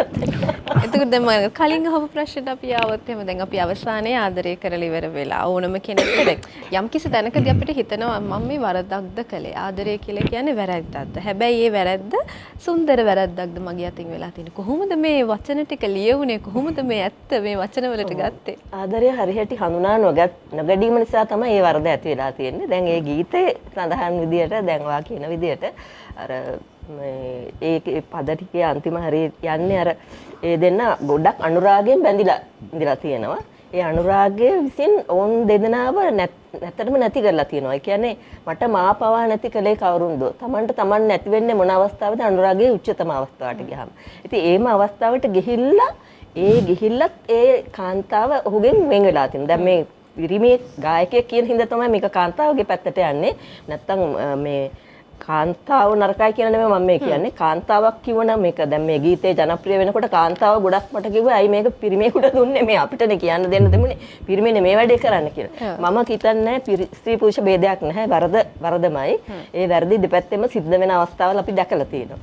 ඉතින් ඒ ආදරය සලකොණින් අපිට ඇවිල්ලා තියෙන ගැහැණු කවුරුද වරදිනොද ඒවා කිව්වේ බමුණෝ ඉස්සර. බමුණෝගේ අතේ තමයි පෑන තිබුණේ. හරිද? කාන්තාවන්ට දියන්නේ දීලා තිබුණේ නැහැ. ඒක මොකද කරන්නේ අන්ත සරච්ච මාන්ද පොඩ්ඩක් බැලන්ස් කරගන්න. ඒ කාලේ අපි හිටියේ නම් අපි ලියලා පෙන්නනවා කවුද වැරදි බැඳෙන්නේ. මම කවියක් ලිව්වා මේ පිරිමි යනවා වරදේ බැඳෙනට ගැහැණු සොයමින. හරිද? වරද බැඳෙන්න හොයන්නේ කවුද? තව පිරිමියෙන් නෙමෙයි තව ගැහැණියෙක් නේ හොයන්නේ. අන්න ඒ වගේ එහෙම තමයි ඒකේ හැටි. ඒක දෙපැත්තටම තියෙනවා. හැටි. නෑ අපේ අතේ මේ බමුණෝ එක කියන කාලේ අපේ අතේ පෑන තිබුණා නම් අපි දිනනවා. සිද්ධ වෙන එක නම් ගැහණු පිරිමි කියන බෙහෙද යන්නේ. ඔව් ඒක නෑ. ඒක මං කියන අර උදාහරණය ඇතරම දැන් යමනකත් ඒකට තව ටිකක් සංශෝධනය කරා මේ ඒ කියන්නේ මං කියවනේ දැන් අර ෆිසිකලි තියෙන ආශාව ඉක්මනට නැති වෙ හැක. ලෝකේ ලිවිං ටුගෙදර් පිළිබඳ තියෙන රිසර්ච් එකත් ඒක. ලිවිං ටුගෙදර් ආදරයෙන් ලිවිං ටුගෙදර් ඉන්න ගිහිල්ලා ඉතා ඉක්මනින් අයින් වෙනවා. ඒ දෙන ලිවිං ටුගෙදර් නොහිටියනම් ඉන්නවා දිගටම. ඒ ලිවිං ටුගෙදර් කියන සංකල්පයම ලෝකේ ෆේලියර් එකක් හැටියට දැන් එනවා. මට මේ හිතෙන්නේ මම අනුරාගය කියන එක හෝමෝන් විපර්යාසයෙන් නිකන් සිදුවෙන දෙයක්. ආදරයට හෝමෝන් අවශ්‍ය නැහැ. හෝමෝන් නැති කාලෙදිත් ආදරේ නම් ආදරේ. හරි? හෝමෝන් වියකිලා ගිහිලා වියලි පරණ දාව බඩ පත්නත් මිනිස්සයා ආදරේ කරා නම් නැද්ද මම කියන්නේ ඕක ගලවන්න බෑ කියලා කියන එක. හම්බෙච්ච මිනිස්සු. එකට එකතු වෙලා තියෙන දෙයක්. අපිට හම්බෙච්ච මිනිස්සු ඉන්නවා. එම අවුරුදු 20 ඉඳන් ප්‍රේම කරපු. නැත්නම් තමන්ගේ නෑන හරි මස්සින් හරි දෙන්න ආදරෙන් හිටියේ. ටික කලක් යනකොට මං කියන්නේ අනිත් පැත්ත මම මේ කියන්නේ නෑ. ඕන් අවුරුදු 70 දී මැරෙන්නේ. ඔව්. මහත්තයා. ඒ 70 වෙනකම්ම දෙන්නයි. මං කියන්නේ ඒතෙක් වෙනකම් ලිංගික සම්බන්ධතා ඇතික නොකරගන්න නැති. හැබැයි අර මිනිහයි පිට කෙනෙක් එක්ක මං මියන්නේ නෑ. අර ගෑණි මේ ගෑණිගෙන් පිට කෙනෙක් එක්ක මම ඉන්නේ නැහැ කියු මිනිස්සු අනන්ත අප්‍රමාණ හම්බෙලා තියෙනවා අපිට. ඒ කියන්නේ අර එක තැනකදී අපිට තියෙන භෞතික ලිංගිකත්වය අහිමි වුණා කියලා අර ප්‍රේමයේ ආදරේ නැති වෙන්නේ නැහැ. එහෙම තියෙනවා අය කියන සිතකට එක කුටුම්බේ ජීවත් වෙනවා. සමහර විට අර ලිංගිකත්වය කියන දේ ගැන හිතන්නත් පුළුවන් ඒ කෙනා සම්බන්ධයෙන් විතරක්ම වෙන්නත් පුළුවන්. ඔව් ඒක අර ඇක්ටර් ගහනවා කියන්නේ. මගේ ඔයා මහත්තයා නෝනා කියලා හිටියාම එක තැනකදී ආයෙ ලොක් වෙනවා. ආයෙ වෙන කෙනෙක් නැහැ. ඔය අතර බින්දිලා ගිය බහුතරය තිබෙනවා. මම කියන්නේ හැමදේම තිබේ. මම කිව්ව මට තව උදාහරණ මේ සෝෂල් සාම්පල්යක් ඔය. ඒ සෝෂල් සාම්පල්යක ඉන්නවා එහෙම අය. දැන් මේ දුක් මරු කතාවක් කියවනේ දැන් ඔය ආදරය කරලා ආදරයත් එක්කම ඊට පස්සේ මේ ලිවිං ටුගෙදර් ඉන්න කතන්දරයක් කියවනේ. දැන් ඕකත් එක්ක මේ දැන් සමහරක් වෙලාවට ආදරය කර කර ඉඳලා ලිවිං ටුගෙදර් ඉන්න හිටිය පස්සේ ආපහු කසාද බදින්න කලින් ඉන්න කාලේනේ ඔය මෙයා කරන්නේ. කසාදේ කියන්නේ මේ ඇත්තටම ඉතින් අපිට බරෙන්පට මම නම් කියන්නේ තව අවුරුදු 20ක් 30ක් යද්දී නම් පරිම 50ක් යද්දී නම් මේ මැරේජ් කියන concept එකම ලෝකෙන් අඩු වෙයි කියලා නැති වෙන එකක් නෑ. අර සම්බන්ධතා ගිලිහි යනවට බය කරන ලියවිල්ලක් වගේනේ. දැන් ඒ කියන්නේ දැන් ලිවිං ටුගෙදර් ඉන්නවා. එතකොට දෙන්නෙක් එහෙම ඉන්නකොටනේ දෙන්නගේ අඩුපාඩුකම් ඒ සම්බන්ධය පවතින සම්බන්ධයත් එක්ක ඇත්ත මුහුණු පේන්න ගන්නෙ. හරිද? නමුත් ඒකම තව දෙයක් සිද්ධ වෙනවා. ඔහොම එක ළඟ ඉන්නකොට මේ ආදරේ ඉවර වෙන තැනක් එනවා. ඒ කියන්නේ මේක ලස්සනට මේ අර දුක කලින් කිව්ව ඕෂෝ කියලා තියෙනවා. ආදරේ ඉවර වෙන්නේ කෙනෙක් තව කෙනෙක් අයිති කරගන්න කියන තැනේදී කියලා. ඒ කියන්නේ තමන්ගේ පෙම්වතා හෝ තමන්ගේ පෙම්වතිය හෝ අයිති කරගන්න යන තැනේදී ආදරේ ඉවර වෙනවා කියලා කියනවා. ඒ කියන්නේ ඒ අයිති කර ගැනීමම කියන්නේ ආදරේ එතනින් ඉවරයි කියන එක. හරිද? ඒ කියන්නේ ඕෂෝ නිර්දේශ කරන්නේ ඇත්තටම එයා කියන්නේ කොන්දේසි විරහිතව. ඒ කියන්නේ දෙයක් ලබා ගැනීමේ අරමුණින් නෙමෙයි. දෙයක් ප්‍රතිලාභයක් තමුන්ට ඒකෙන් ප්‍රයෝජනයක් ලබා ගැනීම සඳහා ආදරය කරන්න කියන එක නෙමෙයි. කොන්දේසි විරහිතව. ඒ කියන්නේ තමුන්ට මුකුත් ලැබුණත් නැතත් කොන්දේසි විරහිතව ආදරය කරන්න. අන්න එහෙම කරන්න පුළුවන් නම් ඒක තමයි සැබෑ ආදරය කියලා කියන්නේ මේ ඕෂෝ කියලා තියෙන්නේ.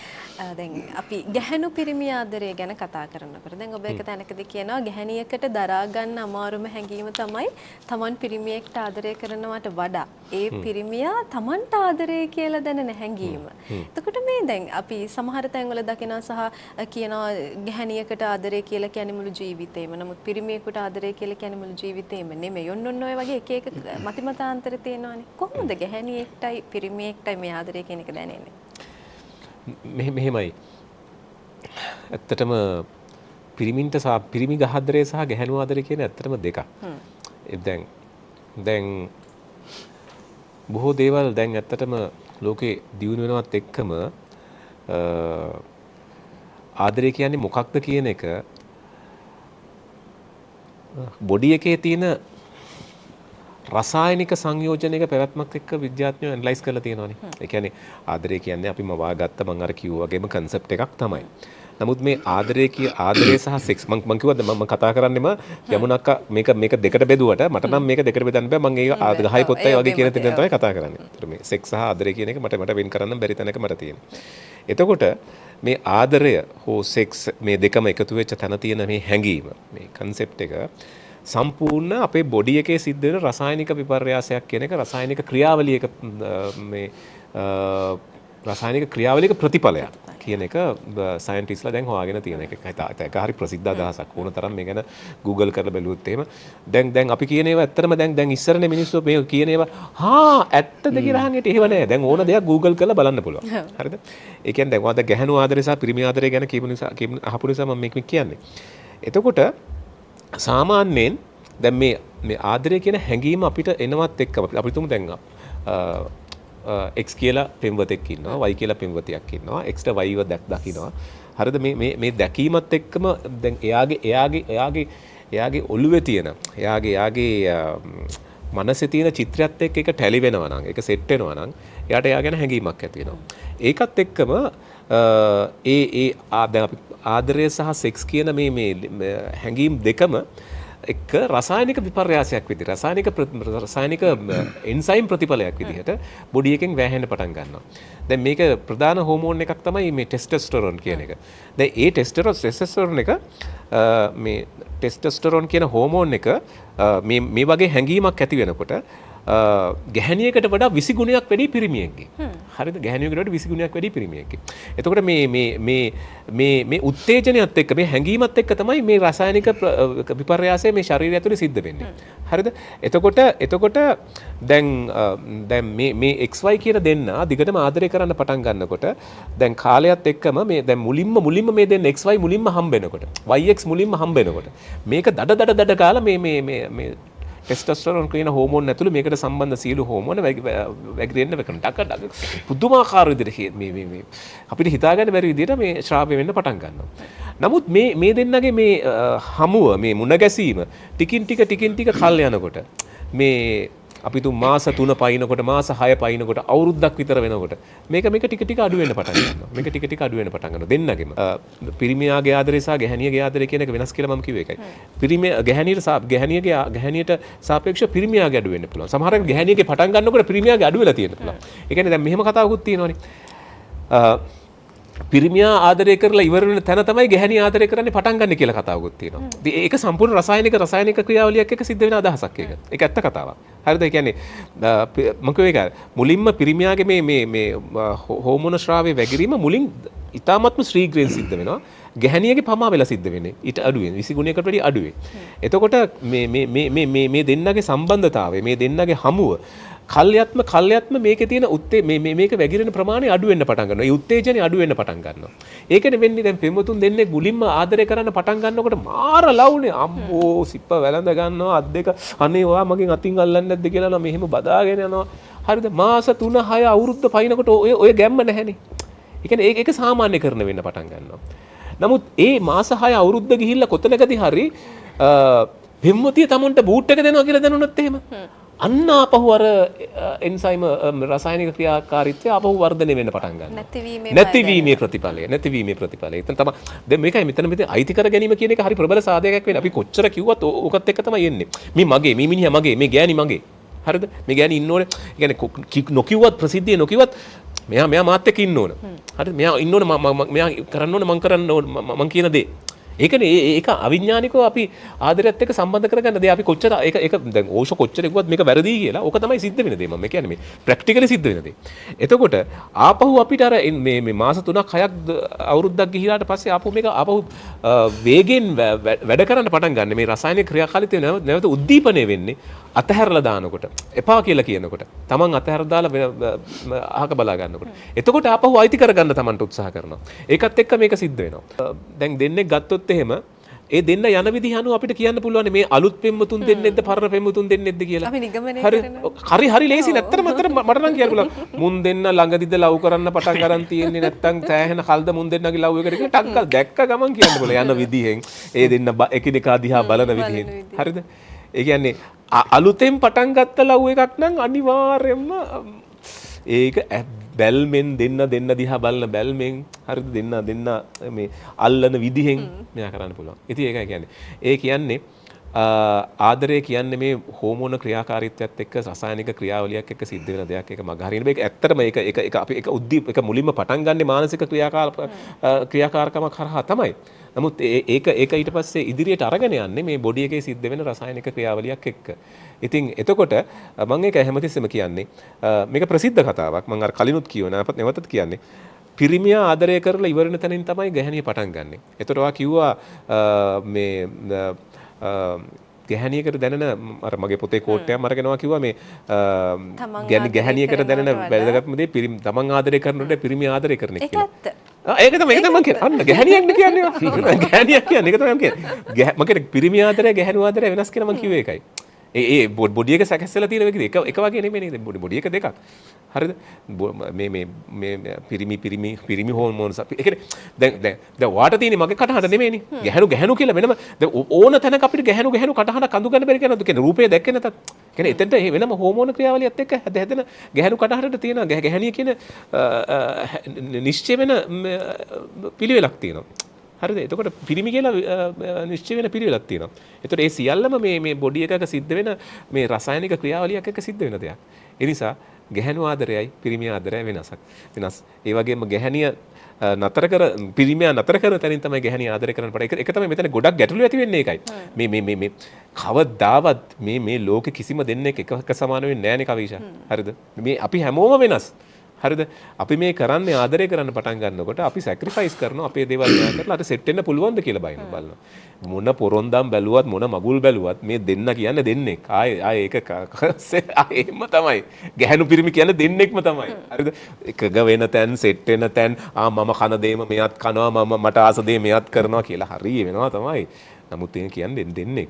නමුත් එතනදී ගැහණු ආදරේ මොකක්ද කියලා පිරිමියා අඳුර ගන්නත් ඕන. පිරිමියා ආදරේ මොකක්ද කියලා ගැහණියා අඳුර ගන්නත් ඕන. එතකොට මේක ටිකක් සෙට් කරගන්න පුළුවන්. දැන් ඔය ගැහණු පිරිමි ආදරය ගැන කතා කරපු හින්දා මම ඔබෙන්ම ආයෙමත් දැනගන්න කැමතියි. දැන් ටොක්සික් පොතේ එක තැනක ලියලා තියෙනවානේ මේ පිරිමියෙක් සම්බන්ධයෙන් ගැහණියක් මෝඩ තීරණ ගන්නේ කිසිම දෙයක් නොදැන නෙවෙයි හැමදේම දැනගෙන කියලා. එතකොට ඒකේ යම් කිසි සත්‍යතාවයක් තියෙනවා. එතකොට ඇත්තටම ආදරේද ගැහණු මෝඩයිද?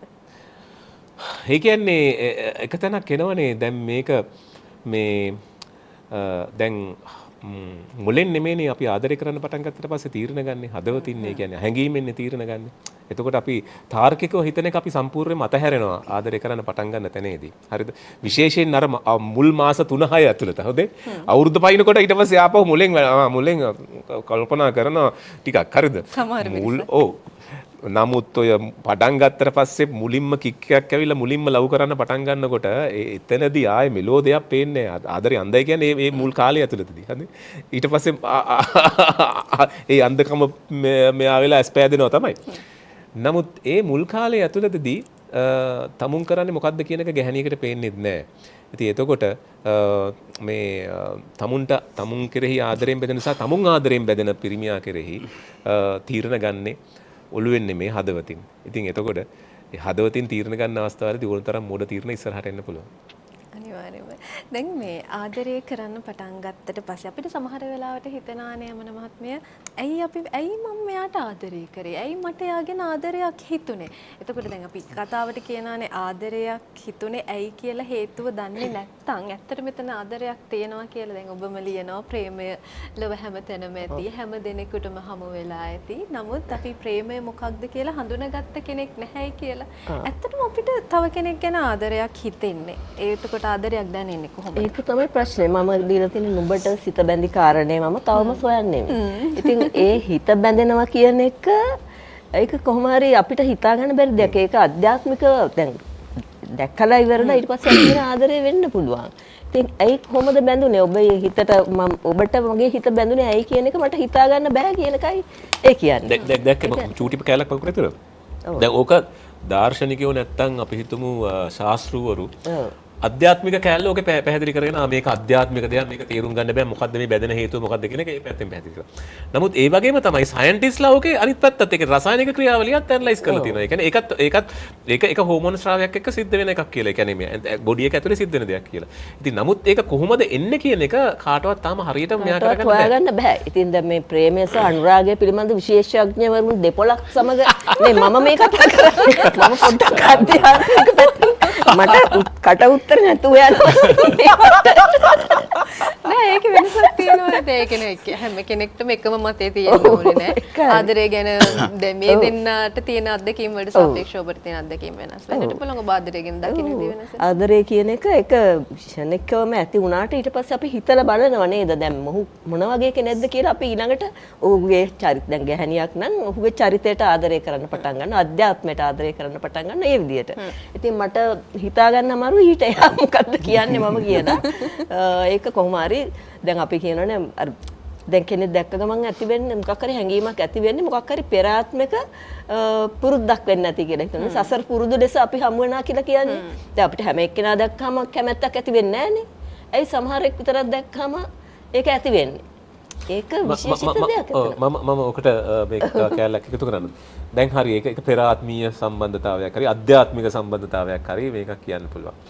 නමුත් මම නම් මේක දකින්නෙම මේ අපේ ආශාවේ ප්‍රතිඵලයක් කියලා. මන්ද දුක එක කොහොම ඇනලයිස් කරයිද කියලා. හරිද? දැන් ඔන්න මම ගන්නකො දැන් මට ගැහණු 100ක් ඉන්නවා කියලා හිතන්නකො. සමහරක් වෙලා මේ 100ක් හිටියට මට යන්නේ මගේ අවධානය යන්නේ එක ගැහණියකට වෙන්න පුළුවන්. හරිද? 100ක් අතරින්. හරිද? එතකොට ඒ ගැහණිය කියලා කියන්නේ මගේ ආශාවේ ප්‍රතිඵලය. මගේ ආශාවේ වස්තුව. ඔව් මගේ ආශාවේ ප්‍රතිරූපය. මම කැමති අංගපසංග. මම කැමති පියයුරු. මම කැමති මොනවාද කියපන් මචං ඕන තරම් සකල සම්මවනාව ඒවත් එක්ක යන්නේ. හරිද? මේ අන්තිමට මම කියන එක මේ මොන ඒක යමුණා අධ්‍යාත්මික බැඳීමක් විදිහට ඕන තරම් මේ ඕන තරම් පැහැදිලි කරපු කට්ටිය ඉන්න හොඳේ. දාර්ශනිකයෝ ඉන්නවා, ශාස්ත්‍රවරු පැහැදිලි කරලා තියෙන විවිධ අර්ථකථන තියෙනවා. මම දකින්නේ ඒක අපේ ආශාවේ වස්තුව කියලා. අපේ ඔළුවේ තියෙන ආශාවේ වස්තුව කියලා. අපි බලන්න දැන් අපි කැමති දේවල් වෙනස්නේ. දැන් වාගේ කැමැත්ත දුකාගේ කැමැත්ත මේ යමුණක් කැමැත්ත එතන ඉන්න මේ අපේ කැමැත්ත වෙනස්. එතකොට ඒ අපි කැමති අපි ආශා වස්තුවත් එක්ක තමයි අපි අපේ කැමැත්ත යන්නේ. ඒ නිසා 100ක් හිටියොත් එහෙම ඕකෙන් අපේ කැමැත්ත තියෙන එකක් දෙකක් තුනක් වෙන්න පුළුවන්. ඒකෙනුත් සමහරක් වෙලාවට එකක් වෙන්න පුළුවන්. සමහර වෙලාවට මුකුත්ම නැති වෙන්නත් පුළුවන්. ඒ කියන්නේ තමන්ගේ ආශා වස්තුව එතන නැහැ. ඒ කියන්නේ මේක තමන්ගේ කැමැත්ත කියන එක, අපේ ඇහැ යනවා කියන එක, අපේ කැමැත්ත ඇති වෙනවා කියන එක සම්පූර්ණ අපේ හිතේ තියෙන ආශාවත් එක්ක අපි පොඩි කාලේ ඉඳන්ම වර්ධනය කරගත්ත අපි දේවල් දැකීමෙන්, දේවල් කියවීමෙන් හදාගත්ත රූපත් එක්ක, ඒ විෂුවල්ස් එක්ක අපි හදාගත්ත දේ ප්‍රතිඵලයක් කියලායි මම හිතන්නේ. ආශාවේ වස්තුව. සම්පූර්ණයෙන් එකට ප්‍රතිවිරුද්ධ වෙන්න පුළුවන්. හරි. එතකොට දැන් මේ අපි ආදරය ගැන කතා කරනකොට අපිට එක කාලෙදී දුකයි ආදරයක් තියෙනවනේ. කියන්නේ අපිට නොතේරුම් කාලෙදී කියන්නේ පාසල් ප්‍රේමය වෙන්න පුළුවන්, සරසවි ප්‍රේමය වෙන්න පුළුවන්. එහෙමත් නැත්නම් අපි ටිකක් වයසේ මුහුකුරා ගියාට පස්සේ ඇති වෙන ප්‍රේමය වෙන්න පුළුවන්. එතකොට දැන් මේ අර සරසවි ප්‍රේමය ගැන ටිකක් වැඩිපුර අපි කතා බහට ලක් කරනවා සහ ලක් කරනවානේ. මම හිතන්නේ ඔබ අර පූ ගීතයේ හිත ළඟ හීනෙන් නිදිවර අප ගීතේ ලියවනේ සරසවි ප්‍රේමය ගැනද? එහෙම ඔව් ඒකේ සරසවි ප්‍රේමයක් නෙවෙයි මේ ප්‍රේමයක් වගේ එකක් තිබ්බේ. ප්‍රේම කරන්න වෙයිද නැද්ද දන්නේ නැති වගේ තියෙන්නේ. දැන් ඒ හැම එකම තියෙන නැත්නම් අපි දැන් හිතමු කසුන් කියන මේ හන්තාන නැති මුත් ජපුරු ප්‍රේමය ගත්තත් ඊට පස්සේ පාසල් ප්‍රේමය ගත්තත් අක්කා ලියන අර ඒ සින්දුවල් ප්‍රේමය ගත්තත් මොහාන් කියපු කතාවයි මේ ඔක්කොගේම මිශ්‍ර එක ගත්තොත් එහෙම මේ ඔක්කොම එක ක්ලස්ටර් එක තියෙන දේවල් කියලා මට මේ හිතෙන්නේ. ඒ කියන්නේ අර මට අහන්න ඕනේ අර එක එක කාලවලදී අපිට ප්‍රේමය සම්බන්ධයෙන් ලැබෙන අත්දැකීම් අනුව ඒක තමයි මම කියන්නේ. දැන් අර අපි මොහාන් කියවන දැන් අර මේ ජීව විද්‍යාත්මක රසායනික කාරණයක්. ඒක සත්‍යයක්. හැබැයි සත්‍ය වුණාට අපි ඒක තකන්නේම නැහැ. කියන්නේ කලාකාර විශේෂයෙන්ම අපි නිර්මාණකරු හැටියට ඒක තකන්නේම නැහැනේ. අපි ලියන්නේ නැහැනේ මේ මොලේට ලේ ඇවිත් ටෙස්ට්‍රෝසන් ඇවිල්ලා ඔබ ගැන මට සිහි වුණා වගේ එහෙම ලියන්නේ නැහැ. අපිට තියෙන්නේ ඒක ගැන තක ලියන්න බෑ අපිට. අපි කෙලින්ම අපිට එන්නේ හැඟුම. ඒ හැඟුම වචන වලට දාන්නේ අපේ වැඩේ. පොඩ්ඩක් ඉන්න දුක මේ මම මේ ළඟදී කවි පොතක් කියුවා අලුත් පරම්පරාවේ මට මතක නැහැ ඇත්තටම නම. ඒ කියන්නේ රසායනික ප්‍රේමේ හරි මොන හරි එහෙම නමක්. ඒ කියන්නේ මේ ඒ කියන්නේ ප්‍රේමය ඇතුලේ තියෙන මේ විසිද්දන රසායන. ඒ කියන්නේ එයා සයන්ස් කරපු කොල්ලෙක්. හොඳේ සයන්ස් කරපු කොල්ලේ ලොකු වයසකුත් නැහැ. මේ බයෝ ප්‍රේමේ හරි ඔහොම මේක කියලා. ඒ කියන්නේ ඒකේ තියෙන මේ රසායනික ක්‍රියාවලියත් එක්ක මේ බොඩිය වෙනස් වෙනවත් එක්ක වෙන එක. ඒකට හැයන්නේ අපේ දැන් මෙච්චර කල් අපි දැකපු ටිකට වැඩි වෙනස් කැලලක් අන්න ඒකයි. ඒක හරි. මට කියන්නේ මම කියන්නේ දැන් මම ප්‍රේමයෙන් විලිද්දි ওই ටික දැනගෙන හිටියානම් එහෙනම් මට hina යයි නිකන්. දැන් මම ලව් කරනකොට ඒ ලව් කරන කෙනත් එක්ක ඉතින් ඔයා කියපු කතාව මම දැනගෙන හිටියා නම් අම්මට දැන් මගේ මොලේට අරව එන්නේ ඇති නේද? ඒ ඇවිල්ලා හදවතට එනවා වගේ නෝනා ප්‍රේමේ නැති වෙනවා මට. මම කියන්නේ ඒ තියෙන ෆැන්ටසි එකේ තමයි අපි නිර්මාණකරු හැටියට රියලිස්ටික් ෆැන්ටසි අපි ඉන්නේ. එතකොට අර කිව්වා වගේ වාගෙන විශ්වවිද්‍යාලයේදී කොහෙ ගියද ඔයක එකයි දැන්. අර කිව්වා දැන් මට වෙන්නේ අර වගේ දැන් මම හිතන්නේ හොඳ ප්‍රකට කියමනක් තියෙනවා මේ වායුගත විද්‍යාවේ අනුව බඹරුන්ට ඉගිලෙන්න බෑ. ඒක වායුගතික කියන්නේ විද්‍යාවක්. ඒ වායුව පිළිබඳ තියෙන විද්‍යාවේදී බඹරුන්ට ඉගිලෙන්න බෑ කියලා එකේ තියෙනවා. හැබැයි බඹරු විද්‍යාව දන්නේ නැහැ. ඒ නිසා බබුරු ඉගිලෙනවා. ඒවයි තමයි අපි. දැන් අරක වුණාම තමයි වෙන්නේ. විද්‍යාව අනුව දැන් බඹරයි මලයි සංකල්පය බලන්න. දැන් උගන්වන්නේ විද්‍යාවේදී මේ මැස්සියෝ තමයි වැඩකාර මැස්සියෝ. ඒගොල්ලෝ තමයි ගිහිල්ලා ඊට පස්සේ මම කල්පනා කරා දැන් මල් වලට ගිහිල්ලා බඹරු වහනවා කියලා දැන් ගෑනු පිරිමි විදිහට මේව කරන්නේ අපි වැරදි මේ එකක් නේද? මේ දැන් ඔය කිව්ව කතාව වගේම දැන් ඔය සයන්ටිස්ට්ලා කියන්නේ සම්පූර්ණයෙන්ම මිත්‍යාව ප්‍රතික්ෂේප කරලා දෙයියෝ ප්‍රතික්ෂේප කරලා සම්පූර්ණයෙන්ම සයන්ස් එක අනුව මේ දේවල් වෙන හැටි ඇනලයිස් කරපු කට්ටියනේ. දැන් සයන්ටිස්ට්ලා කී දෙනෙක් ඉන්නවද දුක අන්තිම කාලේ ඒගොල්ලන්ගේ දැන් ඊට පස්සේ දැන් මේ ජීවිතයේ අන්තිම කාලේදී ඔක්කොම සයන්ස් අතහැරලා දෙයියෝ තමයි හරි. අවසාන වශයෙන් හරි මනෝවිද්‍යාවට වෙනවා. මම කියන්නේ ඒකයි මේ මානව ගුණයක්නේ ප්‍රේමී ආදරය කියන එක දැන් ඒකට අවශ්‍ය රසය කියන්නේ ෆිසිකලි මේක හරි පුදුම කැලලන්නේ මේ ඇඟ. ඇඟ විතරනේ ලෝකෙත් මට හරි පුදුමයි. ලෝකේ කොහොමද යකෝ පෘථිවිය භ්‍රමණය වෙද්දී අරවා පරිභ්‍රමණය වෙන්නේ මේවා කැරකෙන්නේ පැය 24ට කොහොමද? ඕවා කල්පනා කරගෙන ඉඳිකොත් වෙන වැඩක් නෑ. ඒකනේ බුදුහාමුදුර කියලා තියෙන ලෝක විශ්ය අචින්තයයි. ඕනේ අර දැන් කියන්නේ ඕනකට වැඩි කල්පනා කරන රහතන් වහන්සේ නමක් හැමදාම අහනවලු බුදුහාමුදුරුවන්ගෙන් අර තාරකාව ගැන මොකද හිතෙන්නේ කියලා. ඉතින් බුදුහාමුදුරුවෝ කියලා තියෙනවා ඔක තාරකාව පස්සේ බලමු කියලා බැරිම දැන බේරෙන්න බැරි දරගෝලු රහතන් වහන්සේ මේ ඔය තාරකාව මීට අවුරුදු ලක්ෂ ගානක් ඉස්සෙල්ලා පුපුරා ගියා. තාමත් අපිට පේනවා. ඒක අපිට නොපෙනී යන ආලෝක වර්ෂ ලක්ෂ ගානක් යනවා. ඒ නිසා ගැන හොයන්න යන්න එපා. ළඟ තියෙන දේ හොයන්න කිව්වා වගේ. කියන්නේ ඒ බෞද්ධ දර්ශනයේ කිව්වේ මටත් කියන්න තියෙන නම් මගේ ගීත දර්ශනය නම් දකින රියලිස්ටික් ෆැන්ටසි එක ලියනවා. ඔයා කියවන අර දැන් ඊළඟට දැන් ඔන්න හොඳ උදාහරණයක් ඔයා කියන හැර යනකොට ආපහු එක ඇවිස්සෙනවා කියලා. ඕක ටක් ගාලා ලියන මම ගීත රචකයා මතක නෑ. මොකද්ද මේ දැන් මාල්‍ය බුලසිංහල මහත්මිය ගායනා කරන මේ ඔබ ගියාම තමයි මට දුක දැනුනේ කියන මොකද ඉතින්ද වචන මතක් වෙන්නේ සාමාන්‍ය මගේ. ඒක ලෙඩා කියන්නේ මේ අහසින් දරුවක් නෙවෙයි ඔබ ගියාම තමයි මට දුක හිතුනේ කියන සින්දුවක්. මේක ගොඩක් ඒවායිද තියෙනවා. ඔය ඒක තමයි කියන්නේ. ඒ ගන්න අර සයන්ස් එක නෙවෙයිනේ. සයන්ස් එක වෙනම තියෙද්දි අපිට වෙන ෆිසිකල් අපිට දැනෙන හැඟීම මේක හරි. මම කියන්නේ මනසයි ෆිසිකලයි දෙක එක වෙලා සෙට් වෙන එක ප්‍රේමය. ඒතර කාලෙන් කාලටත් ඔකම තමයි වෙන්නේ. ප්‍රේම කරන අයගේ නැත්තම් පොඩි වංචනික ප්‍රේමවන්තයින්ගේ තියෙන හොඳම මේ ශබ්දකෝෂයේ කෑල්ලක් තමයි සංසාරේ අපි දෙන්න කොහේ හරි නිකන් හම්බෙලා තියෙනවා වගේ නේද කියන එක. පොඩි ආධ්‍යාත්මික ඒක එන පචයක් නේ. ඒක වංචනික. ළමෙකුට ඉතුනොත් ළමෙකුට ඉතුනොත් එහෙම කියනවනේ ඔයා මට ඔයානේ හුරුයි වගේ නේද අපි දෙන්න. මට ඔයාට දැකලා හුරුයි. නෑ මම යාපනේ. නෑ මම යාපනේ ගිහින් නෑ. ඉතින් කොහෙද දකින්නේ? මට කොහේ හරි දැකලා තියෙනවා. මේ ත්‍රිකුණාමලේ නෑ ත්‍රිකුණාමලේ මං ගිහිල්ලත් නෑ. එහෙනම් අපි දෙන්නගේ තියෙන මේ ආත්මීය බැඳීමක් වෙන්නේ. ඕක තමයි ගෑනු අහුවෙන තැන. නෑ ඒක දෙන ආකර්ෂණය. නෑ වංචනික ප්‍රේමය කියන්න මත් බෑ සමහර ඒක විට වංචනික ප්‍රවේශයක් කියන්න ගන්න බෑ. බෑ. මම කියන්නේ මම එහෙම කියන්න ඕනේ නෑ. තමුසේගේ ගෑනු එකට කැමතිම නෑ කාන්තා ඔව්. පාත්‍රයකට කැමතිම නෑ මං කියන්නේ වර්තිය ඔය කියන මෙහෙමයි දැන් අපිට මම කියන්නේ දකින්න හැම එක්කිනාටම මම කියන්නේ මාර ආදරයක් ඇති වෙන්නේ නෑ. වාගේ වගේ මට හරි ආසයි. වාගේ ශරීරයේ පැහැයට මං හරි ආසයි. වාගේ ඇස් දෙක. වාගේ තොල් දෙක නැත්නම් තරමට ඉඟත් බොහොම ඇති. ඉඟත් බොහොම පොඩි ලැමත් බොහොම ඇති දිගැස් තියෙන ලඳුනේ කියලා මම ලිව්වේගෙන. ඒ මගේ ටේස්ට් එක. මට මේ චන්න විජේවර්ධනගේ වගේ ළමයි සෙට් වෙන්නේ නැහැ. ඒ ඩාන්සින් ගෲප් එකේ වගේ. කියන්නේ මට එහෙම බෑ. මට ඒ තිසරතන ඒව ඕනේ. මේ වගේ බිරිඳත් ඒ වගේ අපේ ආශාවේ වස්තුව. ඔයා කියන්නේ ඒක තමයි ලියවෙන්නේ. එතකොට බිරිඳගෙන් බේරෙන්න ඊට කියන්න. ගෙදර යන්න පුළුවන් විදිහ. ඒක තමයි. ඒ අර වැඩසටහන් කරනවා රිය සකමේනේ පුරුළු කුල කිව්වා වගේ ආහුලාමුදුර කිව්වා වගේ අපිට ආහුලාමුදුරට මොකද හිතුණත් දන්නේ නැහැ ඒක මන් දන්නේ නැහැ.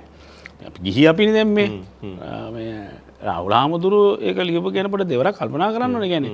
නෑ රාහුල හාමුදුරුවෝ නම් අනවශ්‍ය දේවල් ගැන ලියලා තියෙන්නේ. ඔව්. ඇත්තම කියනවනම් හාමුදුරුවන්ට වැඩක් නෑනේ ඕවා. ඇත්තම කියනවනම් නේද? හරි. අනවශ්‍ය විදිහට මිනිස්සු නෑ ඔය තරකේ ඉතින් මගේ කිකිල ගෙන්න ඕනේ. මං කියන්නේ මට ඕනේ මම හැම වෙලේම ලිව්වේ මල් පැන් පොදක් ගත්තා. දැන් එහෙම ජනකාන්ත ගීත දිගටම කියන්න ගියොත් ගොඩාරයක් තියෙන නිසා හැම එකකම මම මතු කරගත්තේ මට ඇතිවෙච්ච අවංක අදහස. ඒකෙදි මං ඒක වහන්න ගියේ නෑ කොහෙන්වත් නිකන්. ඒක තමයි ඒක නිර්ව්‍යාජ. ඒක තමයි නිර්ව්‍යාජ. ඊට පස්සේ ඒක තමයි කියන්නේ රසිකයා අතර ජනකාන්ත වෙන්නේ දැන් යමුණක් අය ගීත ගත්තත් සංස්කෘතික සලෝක වගේ හෙන්නේ නෑනේ. හරි සරලයිනේ. මාර වචන්නේ කොහෙන්ද වචන එතකොට තව කැලලා පොඩි දුක. යමුණක්කමේ පිළිගන්න අධ්‍යාත්මික කෑල්ල එයාගේ සින්දුවල තියෙනවනේ වැහෙනවනේ. මේක එයා පිළිගන්න දේ. මොකද එතන දිහා නිර්ව්‍යාජ. තියෙනවා ඔය වචන වලින් දේශනා කරන දෙයට වඩා සරලයි ඒක. ඔව් ඔව් ඔව්. එතන සුන්දරයි කියන සුල්ලංගනු බෝ වගේ. හිතන්න ඕනේ ඒක මාරයිනේ. අපි කොච්චර විඳිනවද අපි රේඩියෝ කාරෝ හැටියට දවසට දෙපාරක් ගහන්න ගිහලා පැඩිත් කපාගෙන තියෙනවා. ජැක්සන් ඇන්තනිගේ.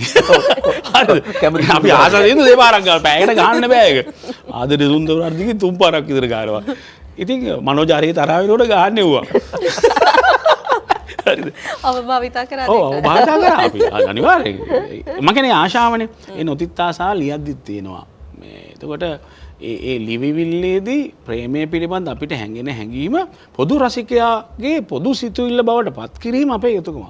නැත්තම් මට හිතෙන වෙනත් බාහිරම ප්‍රේමයක් ලිව්වොත් එහෙම මේ පොදු රසිකයා ඒක දන්නේ නැහැ. මොකද අපි ලියන සින්දුවන්නේ. සින්දුවක් කියන ප්‍රචාරය විරුද්ධයක්. ගුවන් විදුලියක හෝ ටෙලිවිෂන් එකක හෝ තමන්ගේ පුද්ගලික මේක පෝඩ් එක තමන්ට අහන්න පුළුවන් වෙන්න ඕනේ. ඒ අසන්න නැත්තම් ඒ සින්දු මල් ලියලා වැඩක් නැහැ.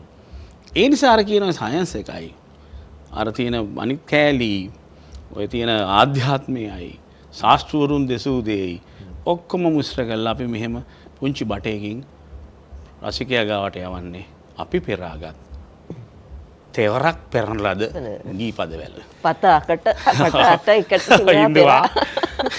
දැන් තව පොඩි කෑල්ලක් කියනවා. දැන් අපි පොඩි අධ්‍යාත්මික කෑලි පොඩි සංසාරික පුරුදු අනම්මන බැඳීම් අනම්මන සියල්ල කතා කරන්නේ. ඔය අතර අපිට මේ සමාජයේ පේන පට්ට විශාල ලෙස පේන එකක් නැද්ද? කියන්නේ හොරලව් කියන එක. හොරලව් කොච්චර තියෙනවද කියලා හිතන්න. අසම්මත ප්‍රේමය. අසම්මත හරි මොන මොකද හොරලව් කියලා මම සරලව ගමුකෝ. නෑ මම කියන්නේ නැති තැනක් තියනවද මේ සමාජයේ පිරලම තියෙන හොරලව් වලනේ. ඔක ඇනලයිස් කරලා බලන්න පොඩ්ඩක් එහෙම. ඇයි එහෙම වෙන්නේ? කියන්නේ අපි කොච්චර කිව්වත් මේ සමාජයේ මං හිතන්නේ බහුතරයකට ඒක තියෙනවා. හරිද? එකම ගෙදර දෙන්න හොරලව් දෙකක් කරනවා. තියෙන්න පුළුවන්. හරිද තියෙන්න පුළුවන්. ඒව නොකියන්න පුළුවන්. ඒ නොකියන එක තමයි ඒක හොර කියන්නේ කියලා කරනවා නේද? ෆෝන් එකේ ලොක් කරලා ෆෝන් එකේ ලොක් කරලා තමන්ගේ සහකාරියටම සහකාරයට පැය දෙකක් දෙන්න පුළුවන් එකක් හොයන්නකෝ. ඔයාට බැයි. මගේ එක හොයලා මගේ හොයනවා කොහොමද? අතන ගෙදර මගේ දෙන්නේ මගේ තියෙන්නේ මම දෙන්නේ නැහැ. මම බිල් ගෙවන්න බිලින් ප්‍රොසෙස් එක තියෙන එයාට ඒ නිසා මගේ ෆින්ගර් ප්‍රින්ට් එක ගහලා දුන්නාම පැය ගාණක් බිල් ගෙවනවා. මම බලන්න මේ අර කො WhatsApp එකේම චෙක් කරනවා. ඇත්තටම ගෑනුන්ට එහෙම සැකයක් තියෙනවා. ඉතින් හොරලව් මෙච්චර සමාජයේ හොරලව් තියෙන එකේ මුට නැති වෙන්න බෑ කියලා. නැද්ද මං අහන්නේ? පිරිමියව චෙක් කරන්නේ නැද්ද? චෙක් කරනවා. මම මගේ මම නම් කරන්නේ නැහැ පෞද්ගලික මම චෙක් කරනවා කියන්නේ ඇත්තටම දැන් එහෙම කෙරෙන්නේ නැහැ වෙලාවකුත් නැහැ. නමුත් ඒ කියන්නේ නම් මම කියන්නේ අපි ආතහැරලා. කියන්නේ ලොබකමනේ අර කියන මට තියෙන්නේ මේ ගෑණි මගේ මේ කෙල්ල මගේ හොඳේ මේ කෙල්ල දිහා බලන්නවත් එපා අපි වගේ හැඟීමක් ඇතිවීමනේ අපි ආදරය කියලා වර්ණගන්නේ මේ. ඉතින් ඒක අපිත් ඉන්නවා ඒ කොටස එක. එතකොට දැන් මම එහෙම නෑ ඕන දෙයක් කරගෙන ඉන්න ප්‍රශ්නයක් නෑ. අර දැන් ඔය තියෙන වැලපුම් ගී වල තියෙන ඔබ මට විශ්වාසයි කියලා ඉන්න පුළුවන් නේ. ඔබ මට විශ්වාසයි කියන එකයි ඕන දෙයක් කරගන්නවා කියන එකයි දෙකක්. දැන් ඒක සුගා බලන්නකෝ දැන් මෙහෙම හොරලව් පැවතෙන්න හේතුව. ඒ කියන්නේ දැන් මේක කිව්වෙත් මේ රසායනික අර වගේ කිව්ව කාරණේ. ඔව් රසායනික ක්‍රියාවලියක් කියන එකටම හොරලව් පැවතෙන්න හේතුව ජාගර ආශාව. ඔක අධ්‍යාත්මික වශයෙන් නෑ මම කියන අර කලක් වාකි වගේ අවුරුද්දක් දෙකක් යනකොට අර තියෙන මේවා කියන සයන්ස් අර මොනවද මේවා ගලන එක ඇවිල්ලා බැඳීම ටික ටික මෙහෙම ඈත් වුණාම මොකද්ද වෙන්නේ? මේක ප්‍රසිද්ධ ඒක අපේ අප්පච්චිලෙන් අම්මලෙන් අපි දැකලා තියෙනවා. දෙන්න ඇඳන් දෙකට යනවා. ඊට පස්සේ දෙන්න කාමර දෙකට යනවා.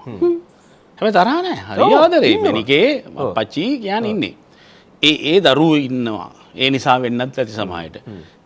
නමුත් මං කියන්නේ අර පොඩි එහෙම ඈත්වීමක් තමයි ඒ කියලා. තියෙනවා. ඒක තමයි කියන්නේ. ඒක එතකොට ඒ ඇත්ම විද්‍යාත්මකයි වා කියන හැටියට මං කියන්නේ ඒක මනෝබන්ධිකයි. ඉතින් මනෝබන්ධික වෙන්නේ දැන් ඉතින් අපි දෙන දරුවෝත් හැදුවානේ. ඒ කියන්නේ දරුවෝ හදන්න තමයි නෑ ඒගොල්ලෝ අතරේ පෞද්ගලික සම්බන්ධයක් නැති හින්දා, ඒ කියන්නේ කායික සම්බන්ධයක් නැති හින්දා ඒගොල්ලෝ වෙන වෙලා යනවා ළමයින්ට ඉඩ දීලා. ඒක අධ්‍යාත්මික හරි ඒක වෙන විදිහකට ඒගොල්ලෝගේ අධ්‍යාත්මික ආදරය නැති වෙන්නේ නැහැ. ආදරය කියන එක දැන් මම කියන සෙක්ස් කියන එක නැතුව ආදරය කතා කරන්න බෑ කියලා මුලින්ම කියන්නේ. මම කියන්නේ මේක පවතිනම එක්සයිට්මන්ට් එක උඩ කියලා. එක්සයිට්මන්ට් එකට. ඒක මම කියන එකයි. දැන් මේ හොරලව් කියන එක මේ සමාජෙ මෙච්චර පවතින්නෙම මේ එක්සයිට්මන්ට් එකත් එක්කම. ඒ කියන්නේ අපි හිතමු දැන් හොරලව් එකක් පවත්වාගෙන යනවා. ඊට පස්සේ ඒකේ හොර නැති වෙනවා කියලා කියන්නකො, ලව් වෙනවා කියලා කියන්නකො. ඒ කියන්නේ ඔක්කොම දැනගන්නවා. ඊට පස්සේ ඒක එක්සයිට්මන්ට් එකක් නෑ. දැන් මගේ යාළුවෙකුට උනා ඒක.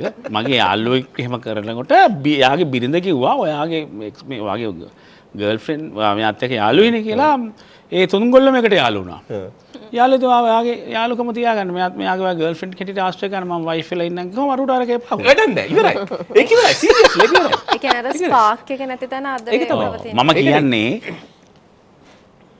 අපිට හැම දෙයක්ම ලැබුණොත් මොකද වෙන්නේ කියලා හිතන්න. නිකන් ජීවිතේ ලැබු පැත්තකින් තියන්නකෝ. ඔව්. අපිට මෙහෙම හිතෙනකොට ජෑම් බටර් හම්බ වෙනවා. එළියට යනකොට වාහනයක් හම්බ වෙනවා. මේකේ දැන් කෙලවර මොකද්ද? ඔටෝ ජියර් එකේ මම හිතන්නේ මගේ කොට කවි සතකේ මම කවිකුරු ලිව්වා දවසක ලෝකයේ මැනුවල් වෙනවා. එතකොට ඔක්කොම ඔටෝ හැදෙනවා. දැන් අපි දැන් AI දක්වා ඇවිල්ලානේ. ඔව්.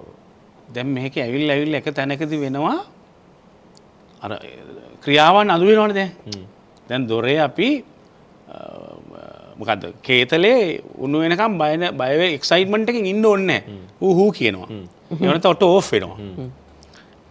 දැන් ජියර් ඉස්සර දාන්නනේ. දැන් ඔටෝ දාපුවම යනවා. දැන් තියෙනවා Tamanට නිදාගෙන යන්න පුළුවන්. ෆන්ක්ෂන් එක නේ. අපි ඔටෝ පයිලට් දාපුවාම ඇමරිකාවේ වාහනේ ගෙදරට ගිහලා නවත්තනවා. අපිට නිදාගෙන යන්න පුළුවන්. තව ටික දවසකින් එනවා වාහනයක් ඕනේ නැහැ. අපිට යන්න පුළුවන් වෙනවා. මට හිතෙනවා මේ එන්නේ ආපහු බුද්දිසම් වලටද කියලා. බෞද්ධ දර්ශනයද කියලා. අවසාන වශයෙන් ඉපදෙන්න ඕනේ නැහැ කියලා එනවා. තේරුමක් නැහැ. අම්මගේ බඩට එන්න ඕනේ නැහැ. එහෙනම් අම්මයි තාත්තයි ඉනිගිගේ එකහුව වෙන්න ඕනේ නැහැ. එහෙනම් ඒ දෙන්න ආදරය කරන්න ඕනේ නැහැ. මෙන්න මෙහෙම වෙනවා මේ ෆිසිකල් දියුණුවත් එක්ක. මං කියන්නේ ආදරේ ජාගර වෙන්න ඕන කියලා. මං හිතන්නේ ආදරේ මැනුවල් වෙන්න ඕන. ඒ වෙනතුරු තමයි ඔය හෝමනේ ගලන්නේ. ඒ මැනුවල් එකට අපි විවිධ එපිසෝඩ්ස් හදා ගන්න වෙනවා. අපි දැන් දුක පොඩි කැලමක් විතර. දැන් මෙහෙම ගන්නකෝ. දැන් ඉස්සර දැන් උන්න ප්‍රේම කරනවා. හරිද? ප්‍රේම කරලා ඉවරලා දැන් හම්බ වෙනවා. ඊට පස්සේ කසාද බැඳලා කසාද බැඳලා පස්සේ අර තියෙන එක්සයිට්මන්ට් ඉවරයි මෙයා වෙනවා. හරිද? දැන් ඔයා කිව්ව එකෙන් මම ගන්නෙ මේ. දැන් ආදරය දැන් ඇත්තටම දැන් මේ ෆෝන් එකත් එක්ක ආදරය කියන එක තවදුරටත් හම්බ වෙන්න ඕනේ නැහනේ. මේක වර්චුවල් දැන්. ඒ කියන්නේ අපිට මනසින් ආදරය කරනවා. පුද්ගලයා ඉදිරියෙන් ඉන්න ඕනේ නැහැ. තවදුරටත් දැන් ෆිසිකලි අපිට මුණ ගැහෙන්න ඕනේ නැහැ. ඒ කියන්නේ දැන් අරක දැන් බෝරින් මම කියන්නේ ඒකයි. දැන් මේකේ අධ්‍යාත්මික කැලේ සම්පූර්ණ විවර වෙන්න පුළුවන්. හරි. නමුත් මම කියන්නේ මේ එන්න අලුත් අත්දැකීම් බැදීම අර එක්සයිට්මන්ට් එක නැතිද? හම්බුනට පස්සේ එක්සයිට්මන්ට් එක නැහැ. හර් කියලා ෆිල්ම් එකක් තියෙනවා මේ 2000ට කිට්ටෝ. ඒ හර් කියන ෆිල්ම් HER ඇය කියන එක. තනිකර ඩිජිටල් වයිෆ් කෙනෙක් එක්ක ජීවත් වෙන්න හදන මිනිහෙකුට අවසානයේ වෙන ඛේදවාචකය. මේ බොහොම පැරණි. ඒ අය දැන් හිතලවත් නැහැ එතකොට. එතකොටම තේරෙනවා මේ හැම එකම එපා වේවි යනවා අපිට. එතකොට ප්‍රේමයට තියෙන ඉඩ ෆෝන් එකෙන් ආවරණය වෙනවා දැන්. ගිහිල්ලා අල්ලලා අතක් අල්ලලා අපේ දරුවන්ට කියන්න ඕන අර කෙල්ලත් එක්ක පොඩ ගිහිල්ලා වරෙන්කෝ. ගිහිල්ලා අයිස්ක්‍රීම් එකක් කකවලා වරෙන් කියලා ළමයින්ට කියන්න වෙනවා. නැත්තම් ෆෝන් එකේ ඔක්කොම. එතකොට දැන් ගැහැණු ළමයෙක්ගේ පිරිමිය ගැහැණු ළමයෙක්ගේ අත අල්ලන දැන් ගැහැණු ළමයේ පිරිමියගේ බොහොම නව යෝන් වේදී අතක් අල්ල ගන්නවා කියන්නේ කරන්ට් එකක් ඒක. ඒ කරන්ට් එක තමයි එක්සයිට්මන්ට් එක. ඔය ශ්‍රාවය ගෙලිල්ල ඔක්කොම වෙනවා ඇති ඒක අපිට පේන්නේ නැහැ. දැන් කරන්ට් එක වදින්නේ අතින් නෙමෙයි. ෆෝන් එකේ මැසේජ් එකේ. ඇඟිල්ලෙන්. අපි දකිනවනේ දැන් chat GPT එක පොම විවාහ වෙනවා කියලා දකිනවනේ අපි චරිතාන්තරේ. මට හිතෙනවා මේ ඒ දියුණුවේ පොඩි අර්බුදයක් මට හිතෙනවා මේ හිතන්න එපා නේ අපි පරණ අදහස් දැන් අපි වයසට ගිහිලා කියලා. නමුත් අපිට තේරෙනවානේ මේක පොඩි විද්‍යාවක් හැටියටයි මනෝභාවයක් හැටියට දෙකටම ගත්තාම ලෝකෙම දැන් ජර්මනිය ගියාම ඇමරිකාවේ ගියාම නැවතත් ඒගොල්ලෝ වාහන දැන් බලන්න මම විශ්වාස කරනවා අවුරුද්දක් ඇතුළත වාහන ආපහු මැනුවල් හදලා එනවා. ජර්මනිය දැන් ගැන හිතනවා. පළවෙනි කාරණේ ඒගොල්ලෝ කියන්නේ දුර ගමන් යන මිනිස්සුන්ට නිින්ද යන එකට. මොකද හයිවේ එකක් කිලෝමීටර් 1000 2000 තියෙන හින්දා ගියර් මාරු කරන්න නැතුව දැන් මොකද්ද ක්‍රූස් දාගෙන ගියාම හැප්පෙනවා. ලොකු මැක්සිඩන්ට් තියෙන ඒකේ. ඉතින් එතකොට ඒගොල්ලෝ හදනවා දැන් මැනුවල් දැම්මොත් එහෙනම් මුන්ට ඇහැරලා ගියර් එක චේන්ජ් කරන්න ඕනේ කියලා. ඇයි ඒගොල්ලෝ ඒක මැනුවල් එක මේ ඔටෝ කරේ? දියුණු වෙන්න. නමුත් දැන් දියුණුව තියෙන එතන නෙවෙයි කියලා ඒගොල්ලෝ තේරුම් ගන්න දෙනවා. ලව් මැනුවල් උන් නැත්තම් ඔටෝම නැති වෙනවා. ඔව් මේක ඉතින් කම්ප්ලිකේටඩ්. මොකද්ද හරි මොකද්ද වැරද්ද මොකද්ද හරි නැත්තේ කියලා එක හොයන්න බෑ ඉතින්. අපි ලෝකෙ වෙනස් කරනකොට ලව් කියන එක බේස් එක තියාගෙන හැඩේ වෙනස් වෙනවා ඉතින් නේද? ඒකේ මේක හරි සෞම්‍ය විදිහට තිබිච්ච අතල්ලාගෙන ගිහපු ආදරේ නෙමෙයි දැන් තියෙන්නේ. ෆෝන් එකෙන් ටච් කරන ආදරයක් තියෙන්නේ. වර්චුවල් ආදරයක් තියෙන්නේ. තවදුරටත් මුණ ගැහෙන්න ඕනේ නැහැ. ඒක තමයි ආදරේ කියලා හඳුනගන්න. ඉතින් ඒකට ඒක එක්සයිට්මන්ට් එක එතනින් හදා ගන්නවා. මේ එක්සයිට්මන්ට් එක හොයා යන එකක් තමයි මේ එක එක දේවල් වෙනස් වෙන එක කියන්නේ මම. මම කියන්නේ এডুকেෂන් සිස්ටම් වලදී හැදෙන්න ඕනේ ඕක. ඔය දැන් ලිංගික විද්‍යාව කියලා කරන එකට ගොඩක් අය හිතනවා කුණු හරප ගන්න හදනවා කියලා. ලිංගික අධ්‍යාපනය එක කැලලක්. ප්‍රේමය, ආදරය, සෙක්ස්, අනවශ්‍ය ටච් ඉගෙන ගන්න එක අපි දැකලා තියෙනවා. දැනටමත් මම හිතන්නේ ලංකාවේ ජාත්‍යන්තර පාසල් වල ඒක උගන්වනවා. අපි ජාතික පාසල් පද්ධතිය ඒක නැත්තේ. එතකොට ඒගොල්ලන්ට මේ අල්ලන්නේ ආදරෙන්ද මේ අල්ලන්නේ වෙන පරමාර්ථයකද කියලා කියන එක පාන්තිකාවේද කියලා දෙනවා. ඒක කරන්නේ මේ උගන්නන්න නැතුව ඉගෙන ගන්න ඉගෙන ගන්න බෑනේ කවුද උගන්වන්නේ ඔක. ඒගොල්ලෝ දැන් දරුවෙක් ගැහණු දරුවෙක් වැඩි විය පැමිණෙන ඉස්සලා වැඩි විය පැමිණීම දැනුම් දෙනවා ළමයිට. මෙන්න මෙහෙම වේද දුවලා ඔයගොල්ලන්ට වීඩියෝ පෙන්නලා ඔයගොල්ලන්ට මෙන්න මෙහෙම වුණා. එදායින් පස්සේ ඔයගොල්ලෝ හැංගීම් මෙන්න මෙහෙම වෙනවා. වෙනකොට ඔයගොල්ලෝ මොන දෙන්නේ කොහොමද? ඔයාලට ඊළඟට ඉස්සලම හම්බෙන්නේ ආදරය හෝ ලිංගිකත්වය තෝරාගනීම. ඊට පස්සේ පිරිමියගේ ටච් එක. ඒක තාත්තගේද මාමගේද බාප්පගේද කියලා නෑ. පෙම්වතාගේ විතරක් නෙවෙයි. ඒ ටච් එක තේරුම් ගන්න උගන්වනවා. මේ අපේ දුවලට කියනවා. නෑ ඒක තමයි. ඒක දුක දැන් වෙලා තියෙන්නේ මේ ටෙක්නොලොජියත් එක්කම හැංගීම් කියන එක වලපල්ලට ගිහලා දෙන හැංගීම් කියන එක අපි ෆීල් එක නැත්තම් මේ මොකුත් නෑ. නෑනේ. දැන් මේ අපි කතා කරන්නේ ආදරේ තියෙන ෆීල් එකත් එක්කනේ. ඉතින් ඒකයි දැන් තව දුරටත් ආදරේට වෙන අර්ථකථනෙයි වෙන දේවල් එයි. නමුත් මේ ඔක්කොම කතා කරන්නේ මේ යමුනක්කා එදා ඉඳන්ම කතා කරන්නේ අපිත් මේ කතා කරන්නේ මේ ෆීල් එක වත්තත් මේ කතා කරන්නේ. ඇත්තටම අපිට අපේ මේ බිරිඳලා බිරිඳ අපි ගැන ඊර්ෂ්‍යාවක් ඇති අතිශය සාධාරණයි මට මං කෙරෙහිලා. මොකද මං හරි ෆීල් වෙනවා සින්දු ලියද්දී. මගේ ගීත රචනාවක් ලියනකොට ඒක මට සිරි මේක ලියන්නේ මෙන්න මේ හැඟීමෙන්. මට ඒ ෆීල් එක නැත සෝල් ලියන්න බෑ සෝල් මම ලියන වචන ලියනවනේ අපි ට්‍රැක් එකක් හම්බෙන්නේ ඒ ට්‍රැක් එකට මම ගඩොල් කැට භාගයක් ලියන්න පුළුවන් හැබැයි ඒක ලියනකොට ඔයාගේ වෙනම ලෝකයක් හදාගන්න මම හදා ගන්නවා මේ මම කියන්නේ මේක කාට හරි නැත්තම් මම ගෑනු කෙනෙකුට සින්දුවක් ලියනවා මේ මට කියන්නේ යා කියලා තැනකට එන්නේ නෝ ඒක මානසික ගියත් මේ අපේ මුල් කාලේ මනෝජට තිබ්බේ ප්‍රශ්නේ සින්දුව ලියලා ඉරච ගමන් කාටද මේක ලිව්වේ ඔය හොඳ ප්‍රශ්නයක් ඇවිත් මගේ වයිෆ් මගෙන් අහන ප්‍රශ්නයක් තියෙනවා දුකා මේ මගේ නියන නවකතාවල කො මම නෑනේ මේ මොකවත් කියලා. ඒක වෙන්න පුළුවන්. මොකද දන්නද අපි මේ ෆැන්ටසි එක අපි හදාගත්ත ලෝකයක් අපි හැමතිස්සෙම ක්‍රියේට් කරන ලෝකයක්. මම කිව්වේ අපේ ආශාවේ වස්තුව තියෙන්නේ කොහෙද කියලා සමහර කරලා අපිටම හිතා ගන්න බෑ. ඒක සමහරක් වෙලාවට අපිටම තේරුම් ගන්න බෑ නේ. දැන් අපේ නම් අහලා දැන් ඒ ජාගර චිත්තය තේරුම් ගන්න බෑ කියන්නේ ඒක. අපේ නම් අහලාම ආන්නේ දැන් තේරුම් නැහැ කියලා වගේ සමහර විට කියන්නේ පෙම්වතිය විදියට බිරිඳ විදියට තමන් දැන් ඔයා ලියන නිර්මාණයක කොනක කොටස්කාරයක් වෙන්න නැහැ කැමති ඇතිනේ. ඒ නිසා එහෙම බලාපොරොත්තු නෑ ඒක තමයි මම කිව්වේ. ඒක තමයි ඒ කියන්නේ මම කියන්නේ මේ ඔක්කොම ජීවන අපි මෙයා වෙන්නේ. ඇයි මිනිස්සු අපේ ලංකාවේ මිනිස්සු මෙච්චර මේ හින්දි චිත්‍රපටි ආස කරන්නේ? දැන් ලංකාවේ දැන් නම් ඔන්න හැදෙනවා. දැන් නම් වෙනම අලුත් පරම්පරාවක් විදිහට අපේ චිත්‍රපටිවල පොඩි ෆැන්ටසි කරණයක් සිද්ධ වෙමින් යනවා. ඒක හරි ෂෝක්. නමුත් ඒ හිඩස ඇත්තටම සම්පූර්ණ කරේ අපිට මේ තිබ්බ හිඩස සම්පූර්ණ කරේ මේ හින්දි චිත්‍රපටි. මොකද හින්දි චිත්‍රපටි පට්ට ෆැන්ටසි තියෙනවා. මාර ෆැන්ටසි තියෙනවා. ලව් ගැන හිතා ගන්න බැරි ෆැන්ටසි තියෙනවා. දැන් ඉන්දියාවේ ගිහිල්ලා බැලුවොත් එහෙම ඉන්දියාවේ කොහොමද මේ වගේ චිත්‍රපටි කරන්න කියලා හිතනනේ. එච්චර කටුක දූවිල්ල තියෙන ලස්සනක් නැති පරිසරයක මෙච්චර ලස්සන ෆිල්ම් හැදෙන්නේ කොහොමද කියලා. රියලිස්ටික් එක පෙන්වන්නේ ගියොත් උනේ ඒකයි අපිට අපි දැන් අපි පාඩම් හැටියට ගත්තේ අදුල් ගෝපාල ක්‍රිෂ්ණන් සත්‍යජිත් රායි වගේ රියල් ඒගොල්ලන්ගේ සිටුේෂන් පිළිබඳ චිත්‍රපටි ඒවා අධ්‍යයනය කරාට සමස්තය උනේ එහෙම නෙවෙයි. එයාලා තමන්ගේ රියැලිටි එක වැහුවා චිත්‍රපටවල. ඒක තමයි. ඒක ඒගොල්ලන්ට ළඟා දැන් ඉන්දියාව ගත්තම දුකා මාර ජුගුප්සාදනකයිනේ. කිසි පිරිසුදුකමක් ඇත්තම නැති තරන්නේ. බොහෝ තැන්වල දුහවිල්ල. හරිද? එතකොට මිනිස්සු කිසි චාරයක් නැහැ. ඩිසිප්ලින්ස් නැහැ. හරිද? එතකොට මෙහෙම රටක ආටිස්ට්ලාට තියෙනවා ෆැන්ටසි එකක් නැහැ. මේක හරියන්නේ නැහැ. මේ ලස්සන තමයි ඕන. ඩිසිප්ලින් මිනිස්සු ඕන. ලව් කරන මිනිස්සු ඕන. දැන් එතකොට ඒ ෆැන්ටසි එක තමයි ෆිල්ම් වල මවන්නේ. ඒ නැති දේ තමයි මවන්නේ. ඒක හැමෝම ආසා. ඔව් ඒක තමයි ආසා. අරුන් පුන පුනා දන්නවා මේක නෑ කියලා. නැති ආදරේ තව කොටින්ම කිව්වොත් නැති ආදරේ තමයි අපි මේ මවන්නේ.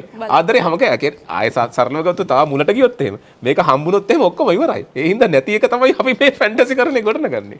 දැන් අපිට ඇත්තටම දෙන්නෙක් අතරින් තෝරගන්න උනොත් එහෙම අපිට ඇත්තටම ආදරය දැනෙනවා නම් අපිට සෑහෙන ඔහු හෝ ඇය අපි වෙනුවෙන් කැපකිරීම කරනවා කියලා දැනෙනවා නම් එතකොට එතනදී පොඩි ඊට වඩා අර අපිව රිදවන අපිට පොඩ්ඩක් ගණන් උස්සන අපි අර අපේ වචනෙන් කියනවා නම් ඒ වගේ කෙනෙක්ට පොඩ්ඩක් අපි බැඳෙනවා වැඩි වගේ එකක් තියෙනවා නේ යමන මහත්මයා දැන් ඔබත් ලියලා තියෙනවා අර මගේ හිතේ සියුම් තැන් සොයා රිදෙව්වෙත් නුඹයි කියලා කොච්චර රිදුනත් කොච්චර අපිට රිදවීම කියන එක දැනුණත් ඇයි අපිට ආදරය අතහරින්න හිතෙන්නේ නැත්තේ? ඒක ඉතින් ඒ තරමට දැන් ඒ ගීතේ හැටියට නම් ඒ කියන කතානායකයාට එයාගේ අධ්‍යාත්මයට කාවැදිලා ඒක. නමුත් එයා ගැන වෛරයක් ඇති කරගන්න නැහැ කියන එකයි ඒ කියන්නේ. සිතේ රිදෙව්වෙත් නුමයි ඒත් නුමෙන් සිත නොමිදේ පුදුමයක් තමයි. ඒක අමතක කරන්න බෑ කියන එක. අර වාක්‍යය දෙන්නේ ප්‍රශ්නේ මීට දශක ගානකට ඉස්සෙල්ලා චිත්‍රපට දුහුල් මලක් චිත්‍රපටියේ තියෙනවනේ අපිට. ගීතේම තියෙන නන්දමාලිගේ. ඔහුගෙන්දෝ ඔබගෙන්දෝ මා හෙට දින සමුගන්නේ. කියන්නේ රංකින් මැද කියන කසාද බඳ මිනිහක් තියෙනවා පෙම්වතක් තියෙනවා. අර කිව්වාගේ හොර ප්‍රේමයකුත් තියෙනවා. දැන් මේ දෙකෙන් කවුද තෝරගන්නේ කියන එක ගෑණි මොකද්ද කරගන්නේ කියලා හිතා ගන්න නැතුව ඒ චිත්‍රපටි රංගන්නේ හදෙනවා. නීට අෆ්‍රනනුනේ අපි රංගපෑවේ මම හිතන්නේ. එතකොට ඒක මාන මීට අවුරුදු 30කට වඩා වැඩි ඉස්සෙල්ලා ඒක මේ සමාජයේ පෙන්නවා. ඒක අමුත්තක් නෙවෙයි. දැන් මම ඔකට තව පොඩි කැලක් කියනවා. ඇත්තටම දැන් මේ ටොක්සික් නවල් එක ලියන්න මට බලපාව ප්‍රධාන හේතුවක් තියෙනවා මම ඒක කියන්න. මේ තව එක තැනක අරතුම මම කිව්වා කමන්නේ. මේ දවසක් මට කතා කරනවා මගේ පොත් කියවන මේ කෙල්ලෙක් කතා කරලා මන්දෝදරි මගේ පොත කියවලා මං හරි ආසයි සර් මේකේ තියෙන දේවල් වලට අනම්මනම් මේකයි කියලා කිව්වා. හරිද? ඉතින් මම ඊට පස්සේ මට යා විස්තර කිව්වා. මං කිව්වා ඇයි මේකේ තියෙන මේ මානසිකව ගැහණියෙක්ගේ මේ කම්පනය මෙයා කරන එකට මම හරි ආසයි කියලා මට හරි පැහැදිලි කරා. ඊට පස්සේ තවත් දවසක් මට කතා කරලා කියනවා මටත් හරි හිටියා මේ බොයිෆ්‍රෙන්ඩ් කෙනෙක් හිටියා. එයා මාර මට ආදරෙයි. හැබැයි පට්ට ටොක්සික් කියලා කිව්වා. මේ වචනේම කිව්වා ටොක්සික් කියලා කිව්වා. හරිද? එයත් එක්ක ඉන්න බෑ කියලා කිව්වා. කියන්නේ පුදුම විදිහට වද දෙනවා, පුදුම විදිහට කරදර කරනවා. හරිද? මේ කිසිම චාරයක් නැහැ. පුදුම ටොක්සික් කියලා කිව්වා. පුදුම කේන්ති ගන්නවා අනම්මනම් කියලා කිව්වා. අන්තිමට බැරිම තැන මම මොකද කරේ? මේ කියන්නේ මම අතාරිනකොට එයා මගේ පස්සෙන් එනවා. හරිද?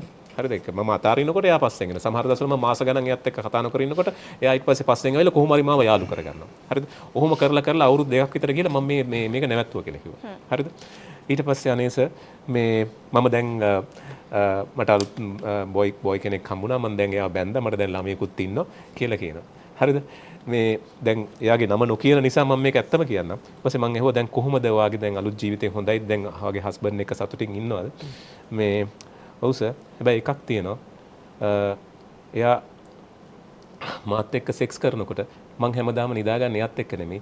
පරණ ටොක්සික් බොයිෆ්‍රෙන්ඩ් කෙනෙක් කියලා කිව්වා. මේක සත්‍ය ඇත්ත කතාවක් හොඳේ. ඔයා දැන් ටිකට කලින් අහුවා නේද? ඇයි අපිට රිද්දවන මිනිස්සුන්ට අපි කැමති කියලා? ඒක අපේ ගතියක්.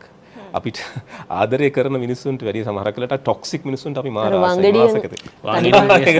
ඒක ඇත්ත කතාවක් නේ. සිරාවට ඇත්ත කතාවක්. ඒක නම කිව්වොත් එහෙම එයාට ඒක පහරක් වදින්න පුළුවන්. නමුත් එහෙම තමුන්ට ටොක්සික් ලෙස හැසිරෙන මිනිස්සුන්ට කැමති. ඒගොල්ලන් එක්ක ජීවත් ක්‍රූර මිනිස්සුන්ට කැමති. ඒක අපේ ඒක ගැහණු විතරක් නෙමෙයි. අපේ මානුෂික මේකක්. කියන්නේ අපිට ආදරය කරනකොට සමහර කල අපි ඒගොල්ලන්ට කැමති. ඒක මම හිතන්නේ මානසික ව්‍යාධියක්. මානසික ව්‍යාධියක්ම කියන්නේ නෑ ව්‍යාධි ඕනේ අපිට නේ. ව්‍යාධි තියෙනවනේ අපිට. ව්‍යාධි අපි ඔක්කොම පිස්සුනේ බලන් යනකොට කොහෙන් ඒ කියන්නේ පිස්සුව තිබෙ නැත්නම් අපි මාර අවුල් අපි කියන්නේ ඒක සුන්දර ඩිසෝඩර් ගන්න ඩිසෝඩර් ගන්න නැත්නම් අපිට කවි ලියන්න බෑ. සින්දු ලියන්න බෑ. අපි ෆුල් ඕඩර් වුණා නම්. ඒ ඩිසෝඩර් එක තමයි මේ ඒක ඉතින් නාසිස්ටික් වෙන්න හොඳ නෑ.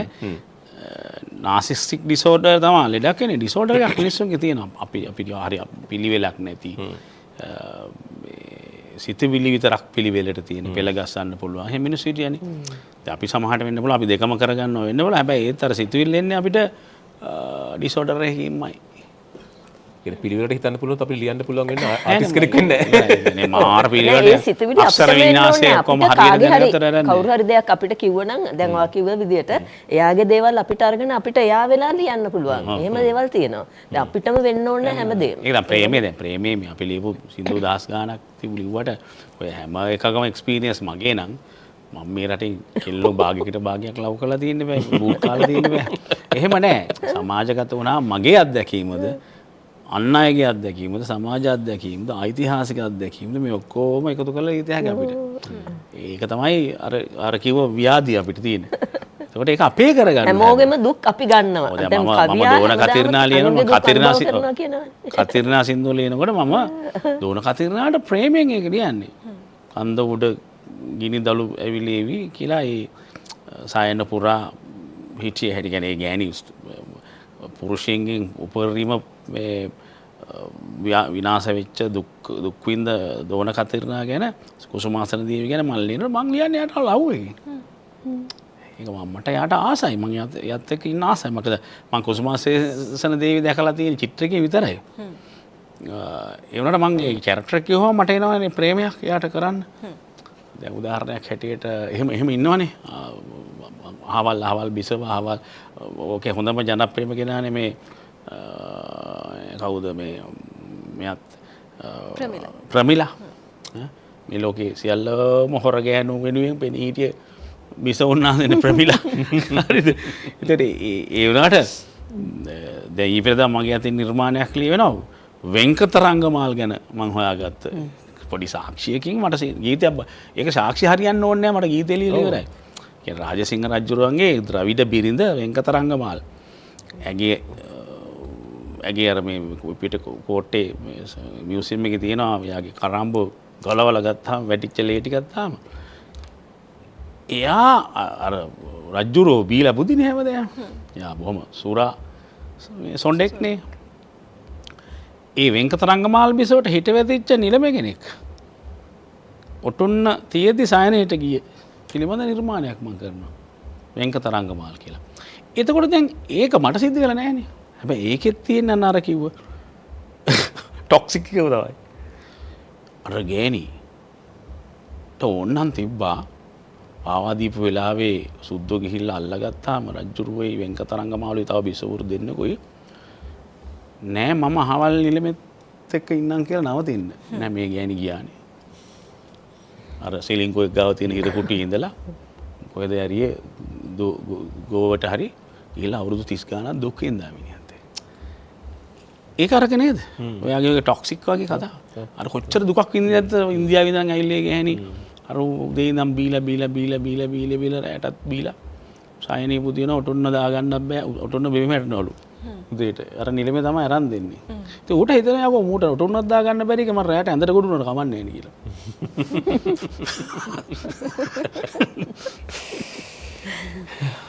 දැන් අපි දැන් ආදරය ගැන කතා කරාද අපි ආදරය ගැන කතා කරාද ඒක තමයි ප්‍රශ්නේ දැන් මම අවසාන වශයෙන් දැනගන්න රිලේෂන්ෂිප් ගැන අපි කතා කරන්නේ. එතකොට දැන් මේකේ තියෙනවා ගෑණියෙක්ට මිනිහෙක් මරන්න තියෙන හේතු දෙකයි.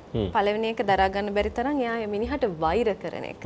දෙවෙනි එක තමයි දරා ගන්න බැරි තරම් එයා ඒ මිනිහට ආදරය කරන එක. එතකොට මේ ආදරයයි වෛරයයි අතර තියෙන වෙනස මොකක්ද? අපෝ උකනොන් තරම් කියලා තියෙනව නේද ඔක? ආදරයයි වෛරයයි අතර ඇත්තේ කිස් ගසකට කිස් ගසක් වගේ පුංචි. කොහොමද මේ ආදරේ වෛරයක් බව? නෑ උතන තියෙන්නේම අර ප්‍රශ්නේ තමයි මම කලින් කිව්ව. අපි දැන් මේ කතා කරපු කතා බහේදීම මතුවෙච්ච එක. ආදරය කියන්නේ අපි ප්‍රැක්ටිකලි අපි තේරුම් අරන් තියෙන එක තමයි අයිති කර ගැනීම කියන එක. අපි හැමතිස්සෙම තේරුම් ගන්නේ ආදරය කරන්නේ මගේ පෙම්වතාව අයිති කරගන්න, පෙම්වතිය අයිති කරගන්න තැනදී. නමුත් ඕෂෝ හරි පැහැදිලිව කියලා තියෙනවා ආදරය කියන්නේ අයිති කර ගැනීමේ තැනේදී අයිති කරගන්න තැනේදී සම්පූර්ණයෙන්ම විනාශ වෙන දෙයක් කියලා. එතනදී ආදරේ නැති වෙනවා. එතකොට අපි කෙනෙක්ට දැන් ඔක තියෙන්නේ මොකද්ද? මේ මිනිහෙක්ව මරන්න තියෙන හේතු දෙකයි. මරන්න කියන්නේ මරන්න තියෙන හේතු දෙකෙන් එකක් එක්කෝ උපරිමයෙන් ප්‍රේම කරන එක. සීමිතව ආදරය කරන. අසීමිතව ආදරය කරන. ඒ කියන්නේ අසීමිතව ආදරය කරන්නේ තමන්ගේ කරගන්නනේ. තමන්ගේ කරගන්නනේ. මෙයාට තව කෙනෙකුට බෑ. තව කෙනෙකු දිහා බලන්නවත් බෑ. දරා ගන්න බෑ. එතකොට ඒ කියන්නේ තමන්ටම අයිති කරගන්න එක. ඉතින් එතකොට ඒක මරන්න හිතන හැඟීමක්. ඒක ආදරේ නෙමෙයි. ඒක ආදරේ නෙමෙයි. ඒක ආදරේ නෙමෙයි. තෘෂ්ණාව. ඔව් මොකක් හරි වෙන්නේ මම දන්නේ මොන වචනයක්. හරිද? ඉතින් නිර්මාණකරුවෝ නම් අහිමි වූ සැනින් නිර්මාණයක් කරනවා. නේද? ඒ එසේ නොදන්න අය වෛරයක් ඇති කරගෙන අනිත් පැත්ත කියන්නේ අර වගේ උපරිම ආදරය කරපු කෙනා මරා දමන්න පුළුවන්. එහෙම මෑත දශකවල එහෙම තියෙනවා වැරදි බෙහෙත් පොවලා මරපු ගැහණු. එහෙම අදි ඖෂධ මේවා දීලා ඉතින් එතකොට ඒක ආදරය කියලා කියන්නේ කොහොමද? ඒක අතන ආදරයක් නෑ. එතන ආදරයක් නෑ. අයිති කරගැනීම අයිති කරගන්න ඕන නිසානේ මරන්නේ හදන්නේ. ඉතින් මොකක්ද තියෙන ආදරේ? අර දියුල් ගෙනි මහත්මයා තියෙන්නේ ඒක අක්කගේ නෙමෙයි මම හිතන්නේ. කොහේ හෝ ඔබ නතර වී කොහේ හරි හොඳින් ජීවිතයේදී ඉන්නවා නම් ඒ මට ඇති. හිතන්න පුළුවන් නම් සමහරව දාර්ශනිකයන් විතරයි පුළුවන් කියලා නෑ අපිට පුළුවන්. ඒක ප්‍රැක්ටිස් කරන්න ඕනේ. ප්‍රැක්ටිස් කරන්න ඕනේ. ඒක තමයි කොන්දේසි විරහිතව ආදරය කරන්න කියන්නේ ඒකනේ. ඒ කියන්නේ තමුන්ට ප්‍රතිලාභයක් නැතුව, තමුන්ට දෙයක් ලැබෙන්නේ නැතුව කොන්දේසි විරහිතව નિરાයාසයෙන් ආදරය කරන්න. ඉතින් ගස්සල් අපිට ආදරය කරන්න එහෙම කොන්දේසි විරහිතවනේ. ගස්සල්ලා මොන හරි කොන්දේසියක් දානද මම ඔයාට හුළඟ දෙන්නම්, මම ඔයාට ගෙඩි පළදාව දෙන්නම්, ඒ නිසා මට ආදරය කරපන් කියලා. නෑනේ. ගස්සල් નિરાයාසයෙන් අපිට ආදරය කරනවා. ඒ කියන්නේ අපි ඒකනේ කියන්නේ මේ අපි මුණා කළත් මොන කාට ආදරය කරත් ස්වභාව ධර්මයට ආදරය කරන්න බැරි නම් අපිට පවතින බෑ කියලා කියන්නේ ස්වභාව ධර්ම විනාශ කරන දැන් මේ අපට කියලා ෆිල්ම් එකක් ආවා ඒකේ බේස් එකම ඇවිල්ලා මේ ස්වභාව ධර්ම විනාශ කිරීමත් එක්ක තියෙන විනාශයනේ හරිද අපි ස්වභාව ධර්මයත් එක්ක තමයි ජීවත් වෙන්න ඕන ස්වභාව ධර්මයට ආදරය කරන්න බැරි මනුස්සයට කාටවත් ආදරය කරන්න බෑ ඉස්සලා ගහකොළට ආශ්‍රය කරන්න සතා සිව්පාවට ආදරය කරන්න ඕන ඉතින් එතකොට ඒගොල්ලෝ අපිට ආදරය කරන්නේ කොන්දේසි රහිතව හරිද එතකොට අපි ඒගොල්ලන්ට කොන්දේසි රහිතව ආදරය කරන්න පුරුදු වුණා නම් අපිට පුළුවන් වෙනවා අපේ වටේ ඉන්න අපේ සහෝදර මිනිසුන්ට අපි වටේ ඉන්න අනිත් මිනිසුන්ටත් කොන්දේසි රහිතව ආදරය කරන්න. ඒ කොන්දේසි රහිතව ආදරය කළොත් විතරයි එතන ආදරයක් තියෙන්නේ. ඉතින් මිනිහෙක් ඇත්තටම මැරෙන්නේ Tamanගේ හුස්ම නතර වෙච්ච දවසට නෙවෙයි. තමන්ව ආදරෙන් මතක් කරන්න කෙනෙක් නැති දවසට කියලා ඔබ ලියනවා. මම ඒක තමයි මොහන් රාජ් මඩවලගේ වචන වලින් මගින් මෙච්චර කාලයකට ලියපු වචන වලින් මම කැමතිම වචන තේලිය. ඉතින් ඒ අපේ ජීවිතේට ආදරේ කොයිතරම් නම් අවශ්‍යද? අපි ආදරයට කොයිතරම් නිර්වචන දුන්නත්, අපි ආදරේ කොයිතරම් අර්ථකථනය කරත්, අපි ආදරේ සම්බන්ධයෙන් කොයිතරම් ගැටන ඇති කරගත්තත්, මතිමතාන්තර ඇති කරගත්තත් අවසාන වශයෙන් අපි හැම කෙනෙක්ටම ජීවත් වෙන ආදරය අවශ්‍යයි. අපිට හුස්ම තරමටම ආදරය අවශ්‍යයි. ඉතින් ආදරය කියලා කියන්නේ මේ විදිහට කතා කතා කරලා ඉවර කරන්න පුළුවන් තිතක් තියන්න පුළුවන් මාතෘකාවක් නෙමෙයි අපි පුංචි කමාවක් දාලා අද දවසට ප්‍රේමාක්ෂර මේ විදිහට අවසන් කරන්නටයි සූදානම් වෙන්නේ. ඉතින් ආදරය ගැන වෙනස් විදිහට රහට කතා කරන්න අපිට සම්පත්දායකත්වය ලබා දුන්නට මේ කතා බහ මේ තරම් රසවත් කතා බහක් කළාට මොහන් රාජ් මඩවල මහත්මයාටත් ඒ වගේම තමයි අපේ ආදරණීය යමුනා මාලිනියටත් ඒ වගේම තමයි වසන්ත දුග්ගන්නාරාල මහත්මයාටත් බොහොමත්ම ස්තුතිවන්ත වෙනවා. ප්‍රේමාක්ෂර ලියන ලියවුණු ආදරය